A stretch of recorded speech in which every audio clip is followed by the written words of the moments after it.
ஒருத்தன் எப்படி நடந்துக்கிறாங்கிறத வச்சு தான் அந்த ஆள் எப்படிங்கிறத நாம் முடிவு பண்ணுறோம். ஆளுமைன்னு சொல்கிறோம்ல, அதுக்கு சூழ்நிலைகளை ஆளுகின்ற தன்மை அப்படின்னு விளக்கம் கொடுக்குறார் ஒரு உளவியல் நிபுணர். சரி, ஒரு மனிதனுடைய ஆளுமையை உருவாக்குகிற விஷயங்கள் என்னென்ன? பிறப்பு, வளர்க்கப்பட்ட விதம், படிப்பு, நண்பர்கள், சமுதாயம், இப்படி நிறைய உண்டு. ஆளுமையின் அடிப்படையில் சில மனநோய்கள் உண்டாகுது. அதெல்லாம் என்னென்னங்கிறத தெரிஞ்சு வச்சுக்கிட்டோம்னா நம்ம கூட இருக்கிறவங்கள அடையாளம் கண்டுபிடிக்கிறதுக்கு அது ரொம்ப உபயோகமாக இருக்கும். ஃப்ரெனாய்டு ஆளுமை அப்படின்னு ஒன்று. இந்த கோளாறு உள்ளவங்க எப்படி இருப்பாங்க தெரியுமா? அதிக உணர்ச்சி, சந்தேகம், பொறாமை இதெல்லாம் அதிகமாக இருக்கும். வளைஞ்சு கொடுக்க மாட்டாங்க. அடுத்தவங்களோட இணக்கமான உறவு இருக்காது. அவங்க செய்கிற தப்புக்கெல்லாம் அடுத்தவங்களை குறை சொல்லிகிட்டு இருப்பாங்க. இது ஒரு ரகம். அடுத்தது ஸ்கிசாய்டு ஆளுமை அப்படின்னு சொல்கிறாங்க. இந்த கோளாறு உள்ளவங்க அடுத்தவங்களோட பழக கூச்சப்படுவாங்க. சின்ன வயசுலேயே இது ஆரம்பமாயிடுது. பகல் கனவுலேயே சஞ்சரிப்பாங்க. அவங்களுடைய விரோதம், கோபம் இதை கூட வெளியில் காட்டிக்க முடியாமல் இருப்பாங்க. இவங்களுக்கு அகமுகம், பிரச்சனைகள்லேருந்து ஒதுங்கி எதுலேயும் ஈடுபாடு இல்லாதவங்களாக இருப்பாங்க. இப்படி ஒரு ரகம். அடுத்தது சைக்ளோதமிக் ஆளுமை அப்படின்னு சொல்கிறாங்க. அது என்னென்னா, உணர்ச்சிகளில் ஏற்றத்தாழ்வு அதிகமாக இருக்குமா. சில சமயம் பார்த்தா மகிழ்ச்சியாக இருப்பாங்க, சில சமயம் சோகமாக உட்காந்துருப்பாங்க. அவங்க மனநிலைக்கு தகுந்த மாதிரி சமூக நிகழ்ச்சிகளில் பங்கெடுத்துக்குவாங்க.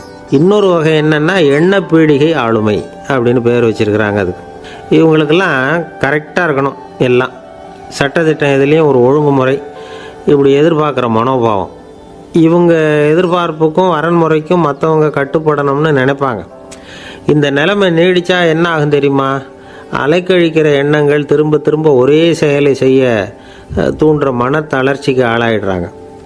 அடுத்தது ஹிஸ்டீரியா ஆளுமை. சின்ன விஷயத்தையெல்லாம் பெருசுப்படுத்தி நாடகமாக்குற நடிகர்கள் இவங்க. உணர்ச்சி அதிகம் உள்ளவங்க. இவங்க மன எழுச்சியில் பக்குவமின்மை, குழந்தைத்தனம், முதிர்ச்சியின்மை எல்லாம் இருக்கும். தன்னலம் மிக்க குணம். பிறர் தன்னை மட்டுமே கவனிக்கணும்னு நினச்சி செயல்படுறது, இதெல்லாம் இவங்க அடையாளம். அடுத்த ரகம் எப்படின்னா வளர்ச்சியற்ற ஆளுமைன்னு சொல்கிறாங்க. அடுத்தவங்களோட இணங்கி போக முடியாதவங்க. அறிவு, மன எழுச்சி, சமூக உறவு இதில் எல்லாம் போதுமான வளர்ச்சியையும் நிறைவையும் பெற முடியாதவங்க. இவங்களால வாழ்க்கையில் முன்னேற முடியாது. பிச்சைக்காரங்க, குற்றவாளிகள், இவங்ககிட்டெல்லாம் இது மாதிரியான ஆளுமை அதிகமாக இருக்குமா.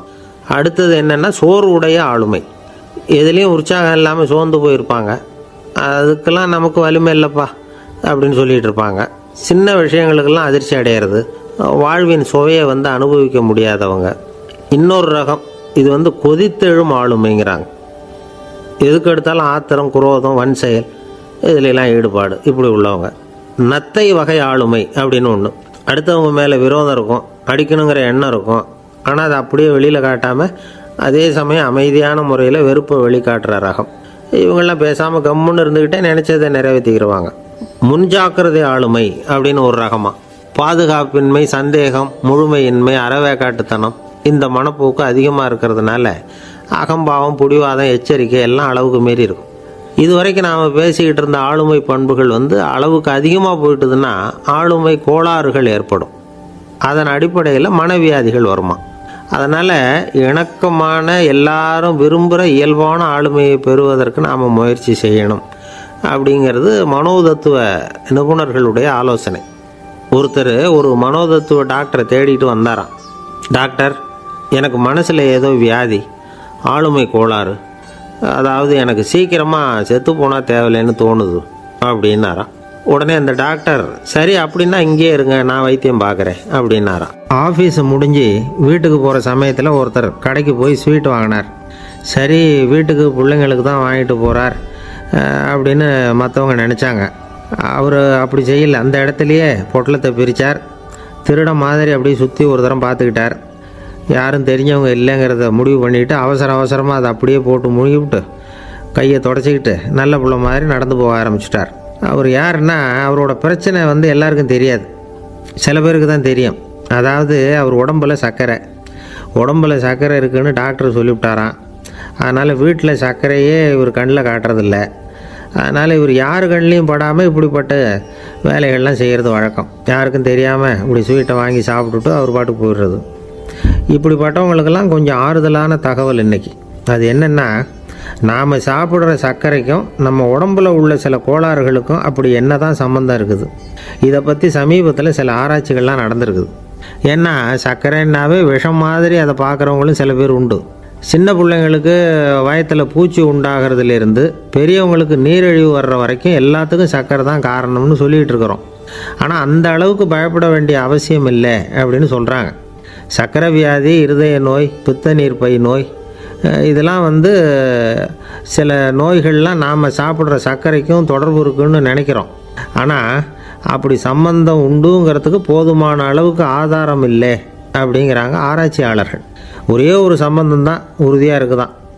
அதுவும் இந்த பல் சிதைவு அப்படின்னு இருக்கு இல்லையா, அந்த சர்க்கரை சாப்பிட்றதுக்கும் இந்த பல் சிதைவுக்கும் சம்பந்தம் இருக்குது அப்படிங்கிறத மட்டும் உறுதியாக சொல்கிறாங்க. சர்க்கரைன்னா நாம் சாப்பிட்ற ஜீனி மட்டும் இல்லை, பழம், காய்கறி, பால், தேன், இப்படி எல்லாத்துலேயும் அது இருக்குது.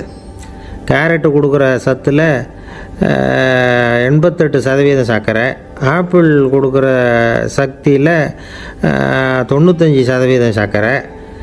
இது ஜீனி சர்க்கரை, இது ஆப்பிள் சர்க்கரை அப்படிங்கிற வித்தியாசம்லாம் உடம்புக்கு கிடையாது. ரெண்டுமே உடனடியாக சக்தி கொடுக்குது. ஒரு ஸ்பூன் சர்க்கரையில் 16 கலோரி தான் சத்து இருக்குது. அதிகமாக சர்க்கரை சாப்பிட்டா நீரிழிவு வந்துருங்கிறது தப்பான ஒரு அபிப்பிராயம். டயபெட்டிஸுங்கிறது ஒரு மெட்டபாலிக் டிஸார்டர், அவ்வளவுதான். அதாவது நாம் சாப்பிட்ற சர்க்கரையை நம்ம உடம்பு திறமையாக உபயோகப்படுத்திக்க முடியல அப்படின்னு அர்த்தம். அதனால தான் அதிகமாக இனிப்பு வேணாம்னு சொல்கிறோம். ஏற்கனவே உடம்பால் முடியாத ஒன்றை மறுபடியும் அது தலையில் சுமத்தி அதிகமாக வேலை வாங்க வேணாமே அப்படிங்கிறதுக்காக தான். ஆகாரத்தில் அதிகமாக சர்க்கரை இருந்தால் அதனால் உடனே சர்க்கரை வியாதி வந்துடும்ங்கிறதுக்கு விஞ்ஞான ரீதியாக போதுமான ஆதாரம் இல்லை. அதனால் எப்போவாவது அதிகமாக ஸ்வீட்டு சாப்பிட்டுட்டா ஐயோ அதிகமாக சாப்பிட்டோமோ, என்ன பண்ண போகுது தெரியலையே அப்படின்னு நினச்சி மனசை போட்டு குழப்பிக்க வேண்டியதில்லை. பொதுவாக எதுவுமே அதிகமாக வேண்டாம், எல்லாம் சீராக இருந்தால் போதும். நீரிழிவுங்கிறது புதுசாக வந்துட்ட ஒரு நோய் இல்லை, ரொம்ப காலமாகவே இருக்கிற ஒன்று தான். நம்ம முன்னோர்கள் இதை மதுமேகம் அப்படின்னு சொல்லுவாங்க. அதை கட்டுப்படுத்துறதுக்கு அவங்களே சில வழிமுறையை சொல்லி வச்சுருக்கிறாங்க. அது என்னென்னா வேறு ஒன்றும் இல்லை, இந்த பாவக்காய், முள்ளங்கி, அருகம்புல், அவ்வளவுதான். வெள்ளை முள்ளங்கி இருக்குல்ல, அதை வாரத்துக்கு 3 நாள் சாப்பிட்டுக்கிட்டு வாங்க. நூலுக்கோல் ரொம்ப நல்லது. இல்லைன்னா முள்ளங்கி சாறு 1 ounce சாப்பிட்டுட்டு வரலாம். ரத்தத்தில் சேர்கிற சர்க்கரை அளவு இதெல்லாம் கட்டுப்படுத்துது. சிறுநீரில் காணப்படுகிற சர்க்கரை அளவையும் சமநிலைப்படுத்துது. தினமும் ஆகாரத்தில் கோதுமை, கேழ்வரகு, வெந்தயம், கருவேப்பிலை, சோயாபீன்ஸ் எது கிடைக்குதோ சேர்த்துக்கலாம். இப்படிலாம் செஞ்சுக்கிட்டு வந்தால் அப்புறம் வீட்டுக்கு தெரியாமல் கடையில் போய் நின்றுக்கிட்டு ஸ்வீட் வாங்கி திருட்டுத்தனமாக சாப்பிட வேண்டிய அவசியமே உங்களுக்கு வராது. 2 ஆசாமிகள் கடற்கரையில் உட்காந்து சாவகாசமாக பேசிக்கிட்டு இருந்தாங்களாம். ஒருத்தர் சொன்னார், இன்னொருத்தருக்கு தெரியாமல் ஸ்வீட்டு சாப்பிட்றதே எப்பவும் இடைஞ்சல் தான் சார். நேற்றுக்கு பாருங்கள், அப்படி தான் சாப்பிட்டுக்கிட்டு இருந்தேன், வீட்டுக்காரி கண்ணில் போட்டுவிட்டுது, அதுக்கப்புறம் ஒரே ரகலையாக போச்சு அப்படின்னாராம்.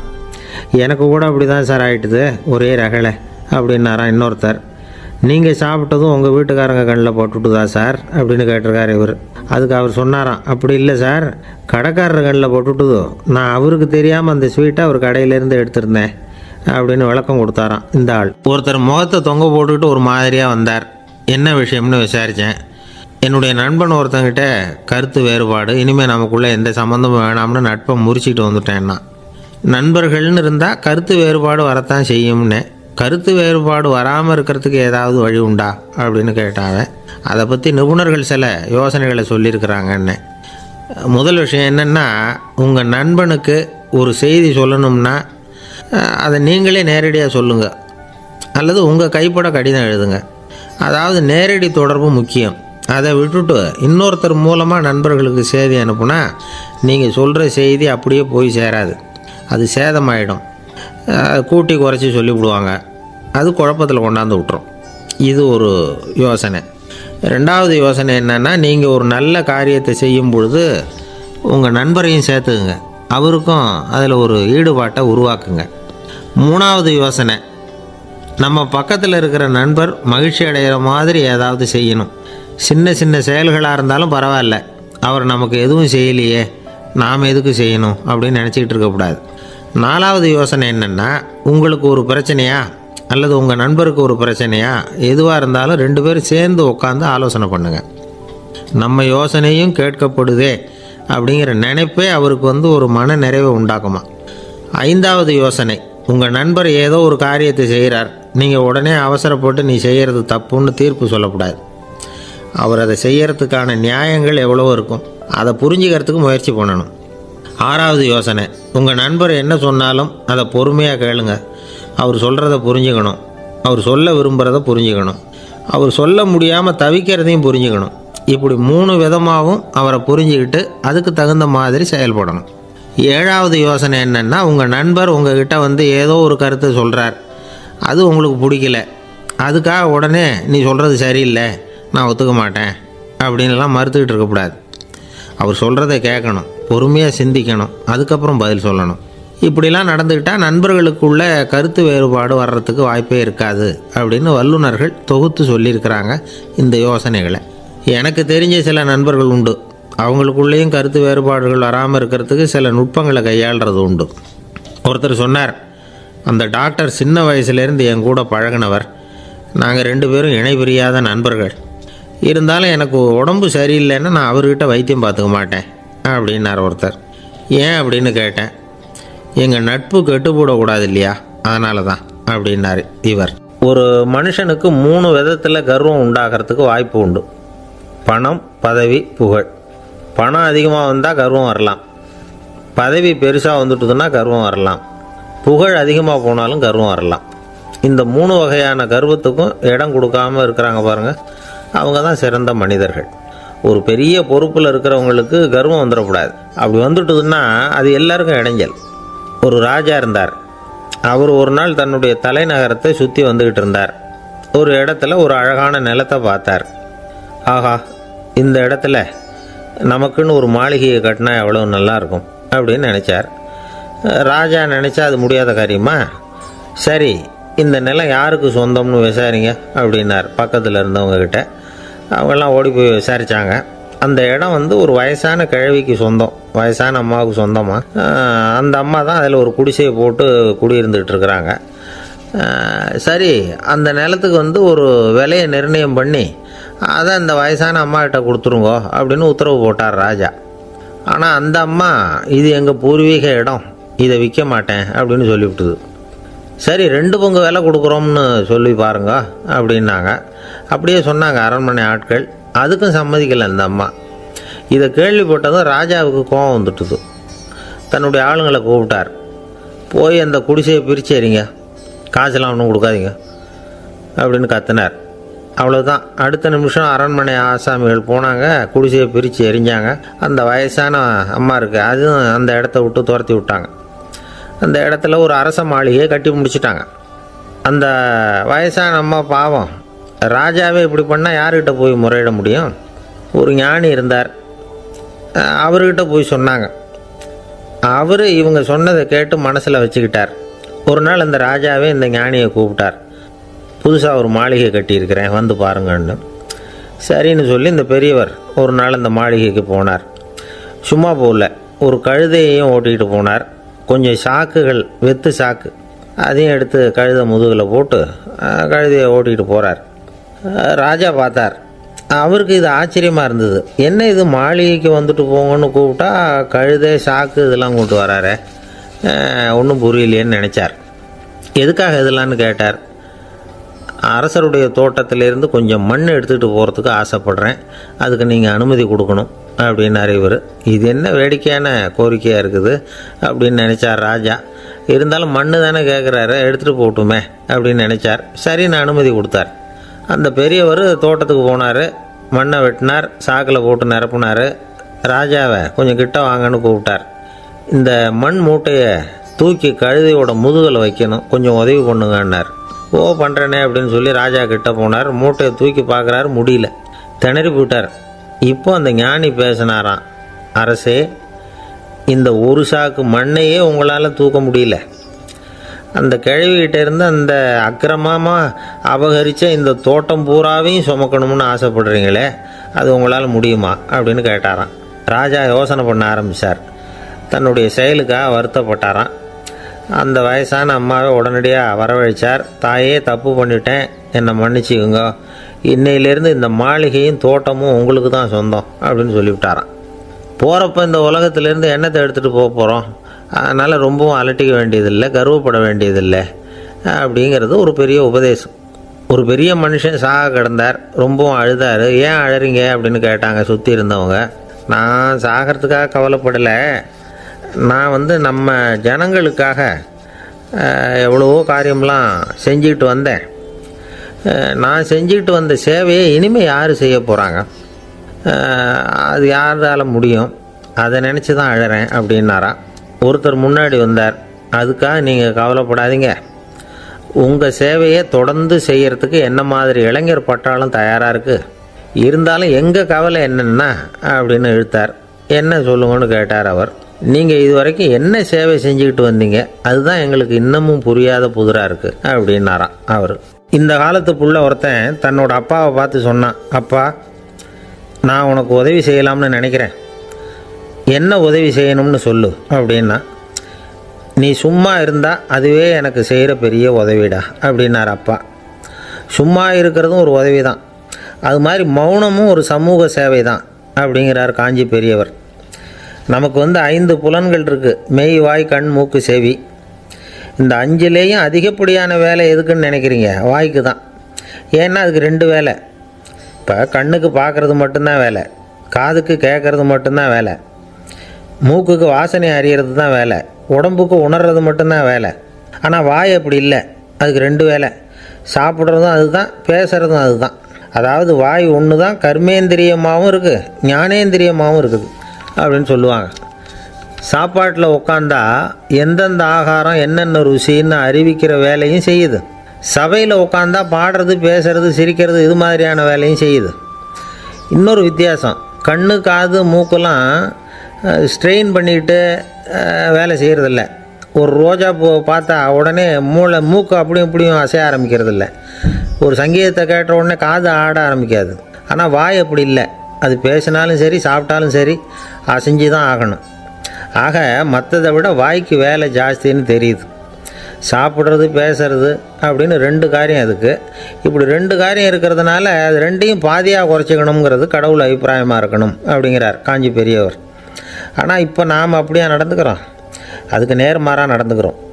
நாம் சாப்பிட்றதும் அதிகம், பேசுகிறதும் அதிகம், 2 வேலையையும் தேவைக்கு அதிகமாகவே செய்கிறோம். வாய் தான் ரொம்ப ஓவர் ஒர்க்குடு. அதுக்கு ஓய்வு கொடுத்தா உடம்பும் நல்லாயிருக்கும், உலகமும் நல்லாயிருக்கும். மௌன விரதம் இருக்கிறதெல்லாம் எதுக்காக நினைக்கிறீங்க? இதுக்காக தான். இந்த காலத்தில் மௌனமாக இருக்கிறவங்கெல்லாம் மகத்தான தொண்டு செய்கிறாங்க அப்படின்னு தான் சொல்லணும்.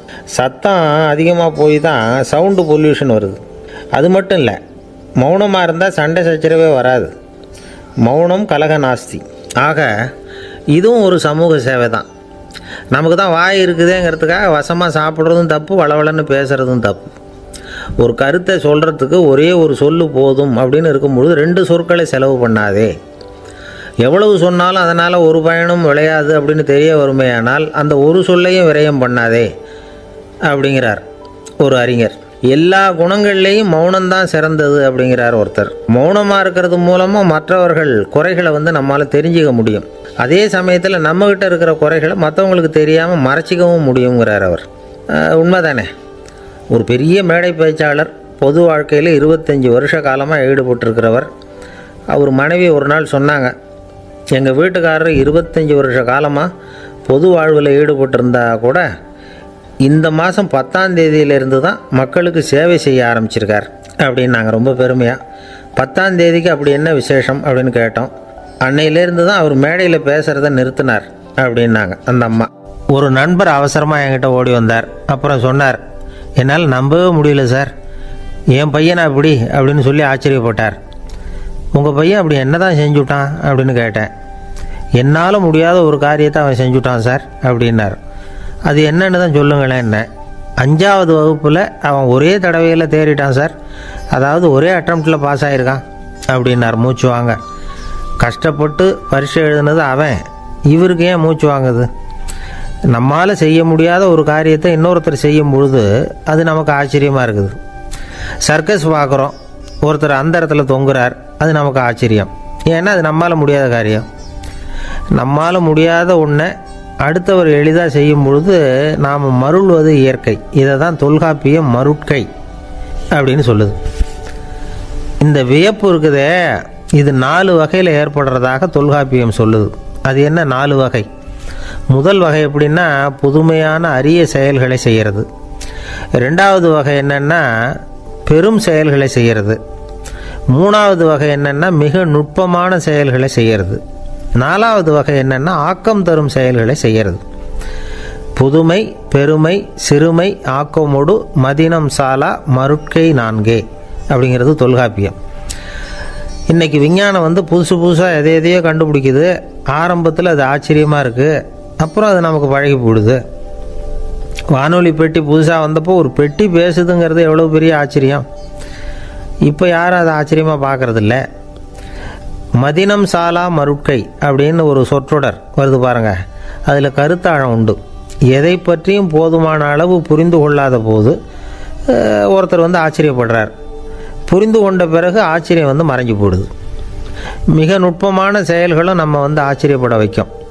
ஒரு அரிசியில் ஒரு திருக்குறள் எழுதி காட்டுறாங்க, ஒரு முட்டை ஓட்டுக்குள்ளே ஓவியம் தீட்டி காட்டுறாங்க. கருங்கல் சிற்பங்களில் எவ்வளோ நுட்பமான வேலைப்பாடுகளை எல்லாம் பார்த்து ஆச்சரியப்படுறோம். இது மாதிரி ஆக்கப்பூர்வமான அரிய செயல்களை செய்கிறது கூட வியப்பை உண்டு பண்ணும்.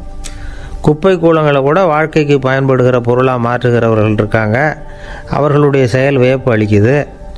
இடைக்காட்டு சித்தர் பாடின மூவடி 30ங்கிற நூலில் வர்ற ஒரு பாடல், ஆற்றல் பிறர் அறிதலின் அகம் கிளர்வு உறுதலின் கற்று அறி பாணர் கழுமிய கோடலின் தோற்றம் உருகவே போற்றல் சால் வியப்பே. ஒருத்தருடைய ஆற்றல் தெரியாமல் இருந்தது, அவருடைய அரிய செயலை பார்க்கும் பொழுது வியப்பாக இருந்தது, மனசுக்குள்ள கிளர்ச்சி. பாவலர்கள் இவர்களுடைய புகழை பாடி மற்றவர்களும் தெரிந்து கொள்ளுமாறு செய்கிறார்கள். அப்படிங்கிறது தான் ஒரு யதார்த்தமான உண்மை. ஆக எல்லா வகையிலும் மக்கள் தங்களுடைய வாழ்க்கையில் முன்னேறுவதற்கான வழிகாட்டுகிற ஒரு மெய்ப்பாடு தான் வியப்புங்கிறது. இந்த காலத்தில் நம்ம எப்படியெல்லாம் ஆச்சரியப்பட வைக்கிறாங்க. ஒரு ஆளை பிடிச்சி ஜெயிலில் கொண்டு வந்தாங்க. ஜெயில் அதிகாரி அவனை ரொம்ப ஆச்சரியமாக பார்த்தாரான். இவன் கேட்டான், ஏன் சார் அப்படி பார்க்குறீங்க, நான் இப்போ இங்கே வர்றது உங்களுக்கு ஆச்சரியமாக இருக்குதா அப்படின்னு கேட்டிருக்கான். இதுக்கு ஜெயில் அதிகாரி சொல்லியிருக்கார், நீ இப்போ இங்கே வந்ததில் எனக்கு ஒன்றும் ஆச்சரியம் இல்லைப்பா, ஏற்கனவே நீ இங்கேருந்து விடுதலையாகி போய் 6 மாதம் ஆச்சு, இவ்வளவு லேட்டாக வர்றியே அதுதான் எனக்கு ஆச்சரியமாக இருக்குது அப்படின்னாராம். ஒருத்தர் ஒரு தவறு செஞ்சு விடுறாருன்னு வச்சுக்கோங்க, உடனே நீ செஞ்சது தவறு அப்படின்னு சொல்கிறது ஒரு வகை. அதுக்கு பதிலாக எது சரின்னு அவர் புரிந்து கொள்ள உதவி செய்கிறது இன்னொரு வகை. இந்த ரெண்டாவது வகை இருக்குது பாருங்கள், நிர்வாக இயலில் இது ரொம்ப முக்கியம். அலுவலகத்தில் வேலை பார்க்குற ஒருத்தர் முக்கியமாக தெரிஞ்சுக்க வேண்டியது என்ன தெரியுமா? சக ஊழியர்கள்கிட்ட எப்படி பழகணும், மேலதிகாரிகள்கிட்ட எப்படி பழகணும், தனக்கு கீழே வேலை செய்கிறவங்கக்கிட்ட எப்படி பழகணும், வாடிக்கையாளர்கள்கிட்ட எப்படி பழகணும், இவங்க எல்லார்கிட்டையும் செம்மையான உறவை ஏற்படுத்திக்கிறது எப்படி. இதையெல்லாம் சொல்லிக் கொடுக்குற பாடம் தான் இன்டர் பர்சனல் ஸ்கில், திறமையான உறவு அப்படிங்கிறது. எந்த வேலையில் இருந்தாலும் சரி, இந்த உறவுகளை வளர்க்கும் திறன் உள்ளவங்க சீக்கிரம் முன்னுக்கு வந்துடுறாங்க. மற்றவங்க கிட்ட உறவை பலப்படுத்திக்கிறது எப்படி அப்படின்னு தெரிஞ்சுக்கிட்டோம்னா எந்த ஒரு தடையையும் சுலபமாக தாண்டி செய்கிற தொழிலில் முன்னுக்கு வந்துடலாம். ஹார்வர்டு பல்கலைக்கழகத்தில் ஒரு கணக்கெடுப்பு பண்ணி பார்த்தாங்களாம். பார்க்குற வேலையில் எது மாதிரி குணாதிசயம் உள்ளவங்க வேகமாக முன்னுக்கு வர்றாங்க அப்படின்னு தெரிஞ்சுக்கிறதுக்காக இந்த கணக்கெடுப்பு. வெவ்வேறு துறையில் வேகமாக முன்னுக்கு வந்திருக்கிற பல பேரை சந்தித்து இந்த சர்வேயை நடத்தியிருக்கிறாங்க. அவங்க கண்டுபிடிச்சி சொல்லியிருக்கிற உண்மை என்ன தெரியுமா? ஒருத்தர் ஒரு வேலையில் இருந்தால் அது சம்பந்தப்பட்ட சப்ஜெக்ட் பற்றிய அறிவு 35% இருந்தால் போதுமா. ஆனால் உறவுகளை வளர்க்கக்கூடிய திறன், இன்டர் பர்சனல் ஸ்கில்லு 65% வேணும். இப்படி உள்ளவங்க சீக்கிரம் முன்னுக்கு வந்துடுறாங்களாம். அதனால் ஒருத்தருக்கு வேலை சரியாக புரியலைன்னா கூட விவரமாக மற்றவங்கக்கிட்ட பழகிறது எப்படின்னு புரிஞ்சால் போதும், அவர் முன்னுக்கு வந்துடலாம். அலுவலகங்களில் மட்டும் இல்லை, எல்லா இடங்கள்லையும் இது ரொம்ப முக்கியம்.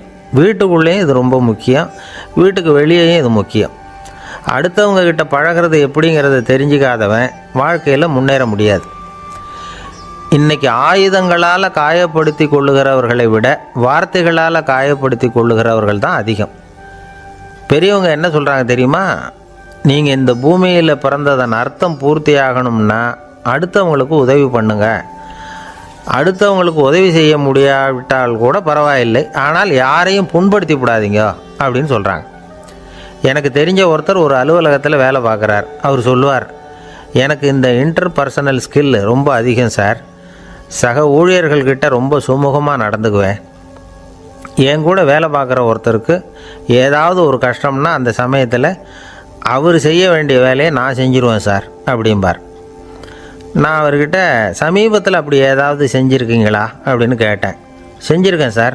போன வாரம் புதன்கிழமை ஆஃபீஸில் என் பக்கத்து சீட்டுக்காரருக்கு வயிற்று வலி. உடனே நான் மெடிக்கல் லீவ் போட்டுவிட்டு எங்கள் வீட்டுக்கு போயிட்டேன் சார் அப்படின்னார். ஒரு அம்மா தெருவில் உட்காந்து என்னத்தையோ தேடிட்டு இருக்கிறாங்க. அந்த அம்மா ஒரு சூஃபி ஞானி. அவங்க பேர் என்னென்னா ரபியா அல் அடாவியா. அந்த அம்மாவுக்கு கண் கூட தெளிவாக தெரியாது. அந்த பக்கமாக வந்த சில பேர் இவங்களுக்கு உதவி செய்கிறதுக்காக வந்தாங்க. என்ன தேடிகிட்டு இருக்கிறீங்க அப்படின்னு கேட்டாங்க. இதுக்கு அந்த அம்மா, அந்த கேள்வி அவ்வளோ முக்கியத்துவம் இல்லை, நான் தேடிகிட்டு இருக்கிறேன், உங்களால் முடிஞ்சால் எனக்கு உதவி பண்ணலாம் அப்படின்னாங்களாம். உதவி செய்ய வந்தவங்களுக்கு ஆச்சரியம். எதை தேடுறோங்கிறது தெரியாமல் இப்படி ஏன் நேரத்தை செலவழிக்கிறீங்க, நாங்கள் எப்படி உங்களுக்கு உதவ முடியும், எங்களுக்கு ஒன்றும் புரியலையே அப்படின்ட்டுருக்காங்க. சரி, உங்களை திருப்தி பண்ணுறதுக்காக சொல்கிறேன், ஒரு குண்டூசி தொலைஞ்சி போச்சு, அதை தேடுறேன் அப்படின்னாங்களாம் அந்த அம்மா. அதுக்கப்புறம் இவங்களும் சேர்ந்து தேட ஆரம்பிச்சிட்டாங்க. கொஞ்ச நேரம் ஆச்சு, ஒன்றும் கிடைக்கல. உதவி செய்ய வந்தவங்களும் அழுத்து போட்டாங்க. அப்புறம் கேட்டாங்க, பாருங்கம்மா, இது ரொம்பவும் பெரிய தெரு, அகலமான தெரு, அதனால் குறிப்பாக நீங்கள் எந்த இடத்துல அந்த குண்டூசியை தொலைச்சிங்க அதை சொல்ல முடியுமான்னாங்களாம். இதுக்கு அந்த அம்மா, நீங்கள் மறுபடியும் அர்த்தமில்லாத கேள்வியை கேட்குறீங்க, உங்கள் கேள்விக்கும் நான் தேடுறதுக்கும் என்ன சம்மந்தம்னாங்களாம். இதை கேட்டதும் அவங்க ஒரு மாதிரி ஆகிட்டாங்க. என்னம்மா நீங்கள் பைத்தியம் மாதிரி பேசுகிறீங்க அப்படின்னாங்களாம். சரி, உங்களை மறுபடியும் திருப்திப்படுத்துறதுக்காக சொல்கிறேன், அதை நான் எங்கள் வீட்டில் தொலைச்சுட்டேன் அப்படின்னாங்களாம். அப்புறம் எதுக்காக இங்கே வந்து தேடிட்டு இருக்கிறீங்க அப்படின்னு கேட்டிருக்காங்க. ஏன்னா இங்கே தான் வெளிச்சம் அதிகமாக இருக்குது, அங்கே வீட்டுக்குள்ளே இருட்டாக இருக்குது, அதனால் இங்கே வந்து தேடுறேன், வெளிச்சம் உள்ள இடத்துல தானே தேட முடியும் அப்படின்னாங்களாம் அந்த ஞானி. இந்த கதைக்கு என்ன அர்த்தங்கிறத பெரியவங்க சொல்கிறாங்க. அதாவது இந்த தேடுதல்ங்கிறது ஒரு வியாதி. அது நம்ம சதா அலைய வைக்கும், பைத்தியமாக மாற்றுறதுக்கு முயற்சி பண்ணோம். ஒரு காலம் அது நிறைவு அடையவே அடையாது. வாழ்வுங்கிறது ஒரு புரிந்து கொள்ள முடியாத சதா இயங்கி கொண்டிருக்கிற ஒரு செயல். அதுக்கு ஆரம்பமும் இல்லை, முடிவும் கிடையாது. எதையோ தேடணும் அப்படிங்கிற உந்துதல் நமக்குள்ளே இருக்கும், ஆனால் குறிப்பாக எதை தேடிட்டு இருக்கிறோம் அப்படிங்கிறது புரியாது. அப்படி ஏதாவது ஒன்றை தேடி அடைஞ்சிடுறோம்னு வச்சுக்கோங்க, உடனே ஒரு அதிருப்தி வந்துடும். அதனால் வாழ்க்கைங்கிறது சலிப்பு நிறைந்தது அப்படிங்கிற எண்ணத்தை உண்டாக்கிக்கிறோம். ஒன்று அடைஞ்சதுக்கு அப்புறம் இன்னொன்று தேட ஆரம்பிச்சிருவோம். ஆக இந்த தேடல்ங்கிறது நாம் ஒன்று அடைஞ்சாலும் அடையாவிட்டாலும் தொடர்ந்து நடந்துக்கிட்டு தான் இருக்கும். இதுக்கு முடிவே கிடையாது. இந்த உண்மையை நாம் நல்லா புரிஞ்சுக்கணும் அப்படிங்கிறது பெரியவங்களுடைய கருத்து. ஏழையும் தேடுறான், பணக்காரனும் தேடுறான், நோயாளியும் தேடுறான், நோய் இல்லாதவனும் தேடுறான், அதிகாரம் உள்ளவனும் தேடுறான், அதிகாரம் இல்லாதவனும் தேடுறான், முட்டாளும் தேடுறான், அறிவாளியும் தேடுறான். ஆனால் யாரும் இதை தான் தேடி சாதிக்க போகிறோம், இதுதான் முடிவு அப்படின்னு திட்டவட்டமாக சொன்னதில்லை. ஒன்று அடைஞ்சதும் இன்னொன்று தேட ஆரம்பிச்சிடுறாங்க, அவ்வளோதான். அதாவது உங்களின் தேடுபவர் உங்கள் உள்ளே தான் இருக்கிறார், அவரை தேடி கண்டுபிடியுங்கள். இதுதான் ஞானிகள் நமக்கு சொல்லுகிற ஒரு ஆலோசனை. நம்மால் ஒருத்தன் ஜெயிலில் இருந்தான். இன்னொரு கைதி அவனை பார்த்து கேட்டான், ஏன்பா உன்னை பார்க்குறதுக்கு வெளியிலேருந்து யாருமே இங்கே வர்றது இல்லையே, உனக்கு சொந்தக்காரங்களே கிடையாதா அப்படின்னு கேட்டானா. ஏன் இல்லை, எனக்கு சொந்தக்காரங்க நிறைய பேர் உண்டு, அவங்க என்னை பார்க்க வராததுக்கு காரணம் வேற அப்படின்ட்டுருக்கான் இவன். என்ன காரணம்னு கேட்டான் அவன். அதுக்கு இவன் சொன்னானா, அதுக்கு என்ன காரணம்னா அவங்க எல்லாரும் இங்கே உள்ளேயே இருக்கிறாங்க அப்படின்னானா. ஒரு சீன தேசத்து அரசர் இருந்தார். அவருக்கு வயசாயிட்டுது. அவருக்கு அடுத்தபடியாக அவருடைய புள்ள பட்டத்துக்கு வரணும், ஆட்சி பொறுப்பை ஏற்றுக்கணும். ஒரு நல்ல தலைவனுக்கு இருக்க வேண்டிய பண்புகள்லாம் தன்னுடைய மகனுக்கு இருக்கணும்னு விரும்பினார் அந்த அரசர். அதனால் இளவரசனை பக்கத்தில் இருந்த ஒரு குரு கிட்ட அனுப்புனார். இளவரசன் அவர்கிட்ட போய் சேர்ந்தான். அந்த குரு என்ன பண்ணார் தெரியுமா, இவனை பார்த்து சொன்னார், இதை பாருப்பா, நீ என்ன பண்ணுற, இப்போவே பக்கத்தில் இருக்கிற காட்டுக்கு போ, நடு காட்டில் போய் ஒரு இடத்துல உட்காந்துக்கோ, அங்கே என்னென்ன சத்தம்லாம் உன் காதில் விழுதுன்னு கவனித்து கேளு, உன் காதில் விழுந்த ஓசைகள் என்னென்னங்கிறத என்கிட்ட வந்து சொல்லு, அதுதான் எனக்கு தெரியணும், உனக்கு வேலையும் அதுதான் அப்படின்னு சொல்லி அனுப்பி வச்சுட்டார். இளவரசன் காட்டுக்கு போனான். குரு சொன்னபடியே ஒரு இடத்துல உட்காந்து கவனித்து கேட்டான். அதுக்கப்புறம் குருக்கிட்ட திரும்பி வந்தான். என்னென்ன சத்தம்லாம் கேட்ட அப்படின்னு கேட்டார் குரு. குருவே, காட்டில் நான் பறவைகள் சத்தம்லாம் கேட்டேன், மிருகங்களின் ஓசையையும் கேட்டேன், இதை தவிர இடி மின்னல் மழை இதுகளோட சத்தத்தையும் கேட்டேன் அப்படின்னா. குரு யோசனை பண்ணார், நீ இன்னமும் சரியாக கேட்கல, அதனால் மறுபடியும் காட்டுக்கு போ, கொஞ்ச நாள் தங்கியிருந்து கேட்டுட்டு வா அப்படின்னார். இளவரசனுக்கு ஒன்றும் புரியல. இருந்தாலும் குருவின் கட்டளையாச்சே, மறுக்க முடியுமா? உடனே அவன் மறுபடியும் காட்டுக்கு போனான். ஒரு இடத்துல உட்காந்தான். கொஞ்ச நேரம் உன்னிப்பாக கவனித்து கேட்டான். சில நாள் கழித்து குருக்கிட்ட திரும்பி வந்தான். குருவே, இந்த தடவை சில துல்லியமான சத்தங்களை எல்லாம் கேட்டான். தேனீ பறக்கிற சத்தம், நீரோடையின் மெல்லிய ஓசை, இதெல்லாம் கேட்டேன்னா. குரு சிரித்தார். நீ மறுபடியும் காட்டுக்கு போ, இன்னும் சில நாள் அங்கே இரு, முழுமையாக கவனமாக கேட்டுக்கிட்டு வா அப்படின்னு சொல்லி அனுப்பி வச்சுட்டார். இளவரசனுக்கு குழப்பம் அதிகமாயிட்டுது. ஒன்றுமே புரியல. மறுபடியும் காட்டுக்கு போனான். மௌனமாக ஒரு இடத்துல உட்காந்துட்டான். அப்படியே தியானத்தில் ஆழ்ந்துட்டான். சில நாளில் அவனுக்கு இதுவரை கேட்காத ஓசைகள்லாம் கேட்க ஆரம்பிச்சிட்டுது. இதைத்தான் நான் கேட்கணும்னு என்னுடைய குரு எதிர்பார்த்துருக்கிறாருங்கிறத புரிஞ்சுக்கிட்டான். உடனே குருக்கிட்ட ஓடனான். குருவே, இந்த தடவை காதுகளுக்கு கேட்க முடியாத சில ஓசைகளை கூட என்னால் உணர முடிஞ்சுது. பூ மலருகிற ஓசை, சூரியனால் பூமி சூடாகிறப்போ எழுகிற ஓசை, காலை பனித்துளி இந்த புல்லுலாம் குடிக்கிற ஓசை, இது எல்லாம் என்னால் நல்லா கேட்க முடிஞ்சுது அப்படின்னா. குருவுக்கு இப்போ தான் திருப்தி ஏற்பட்டு தான்.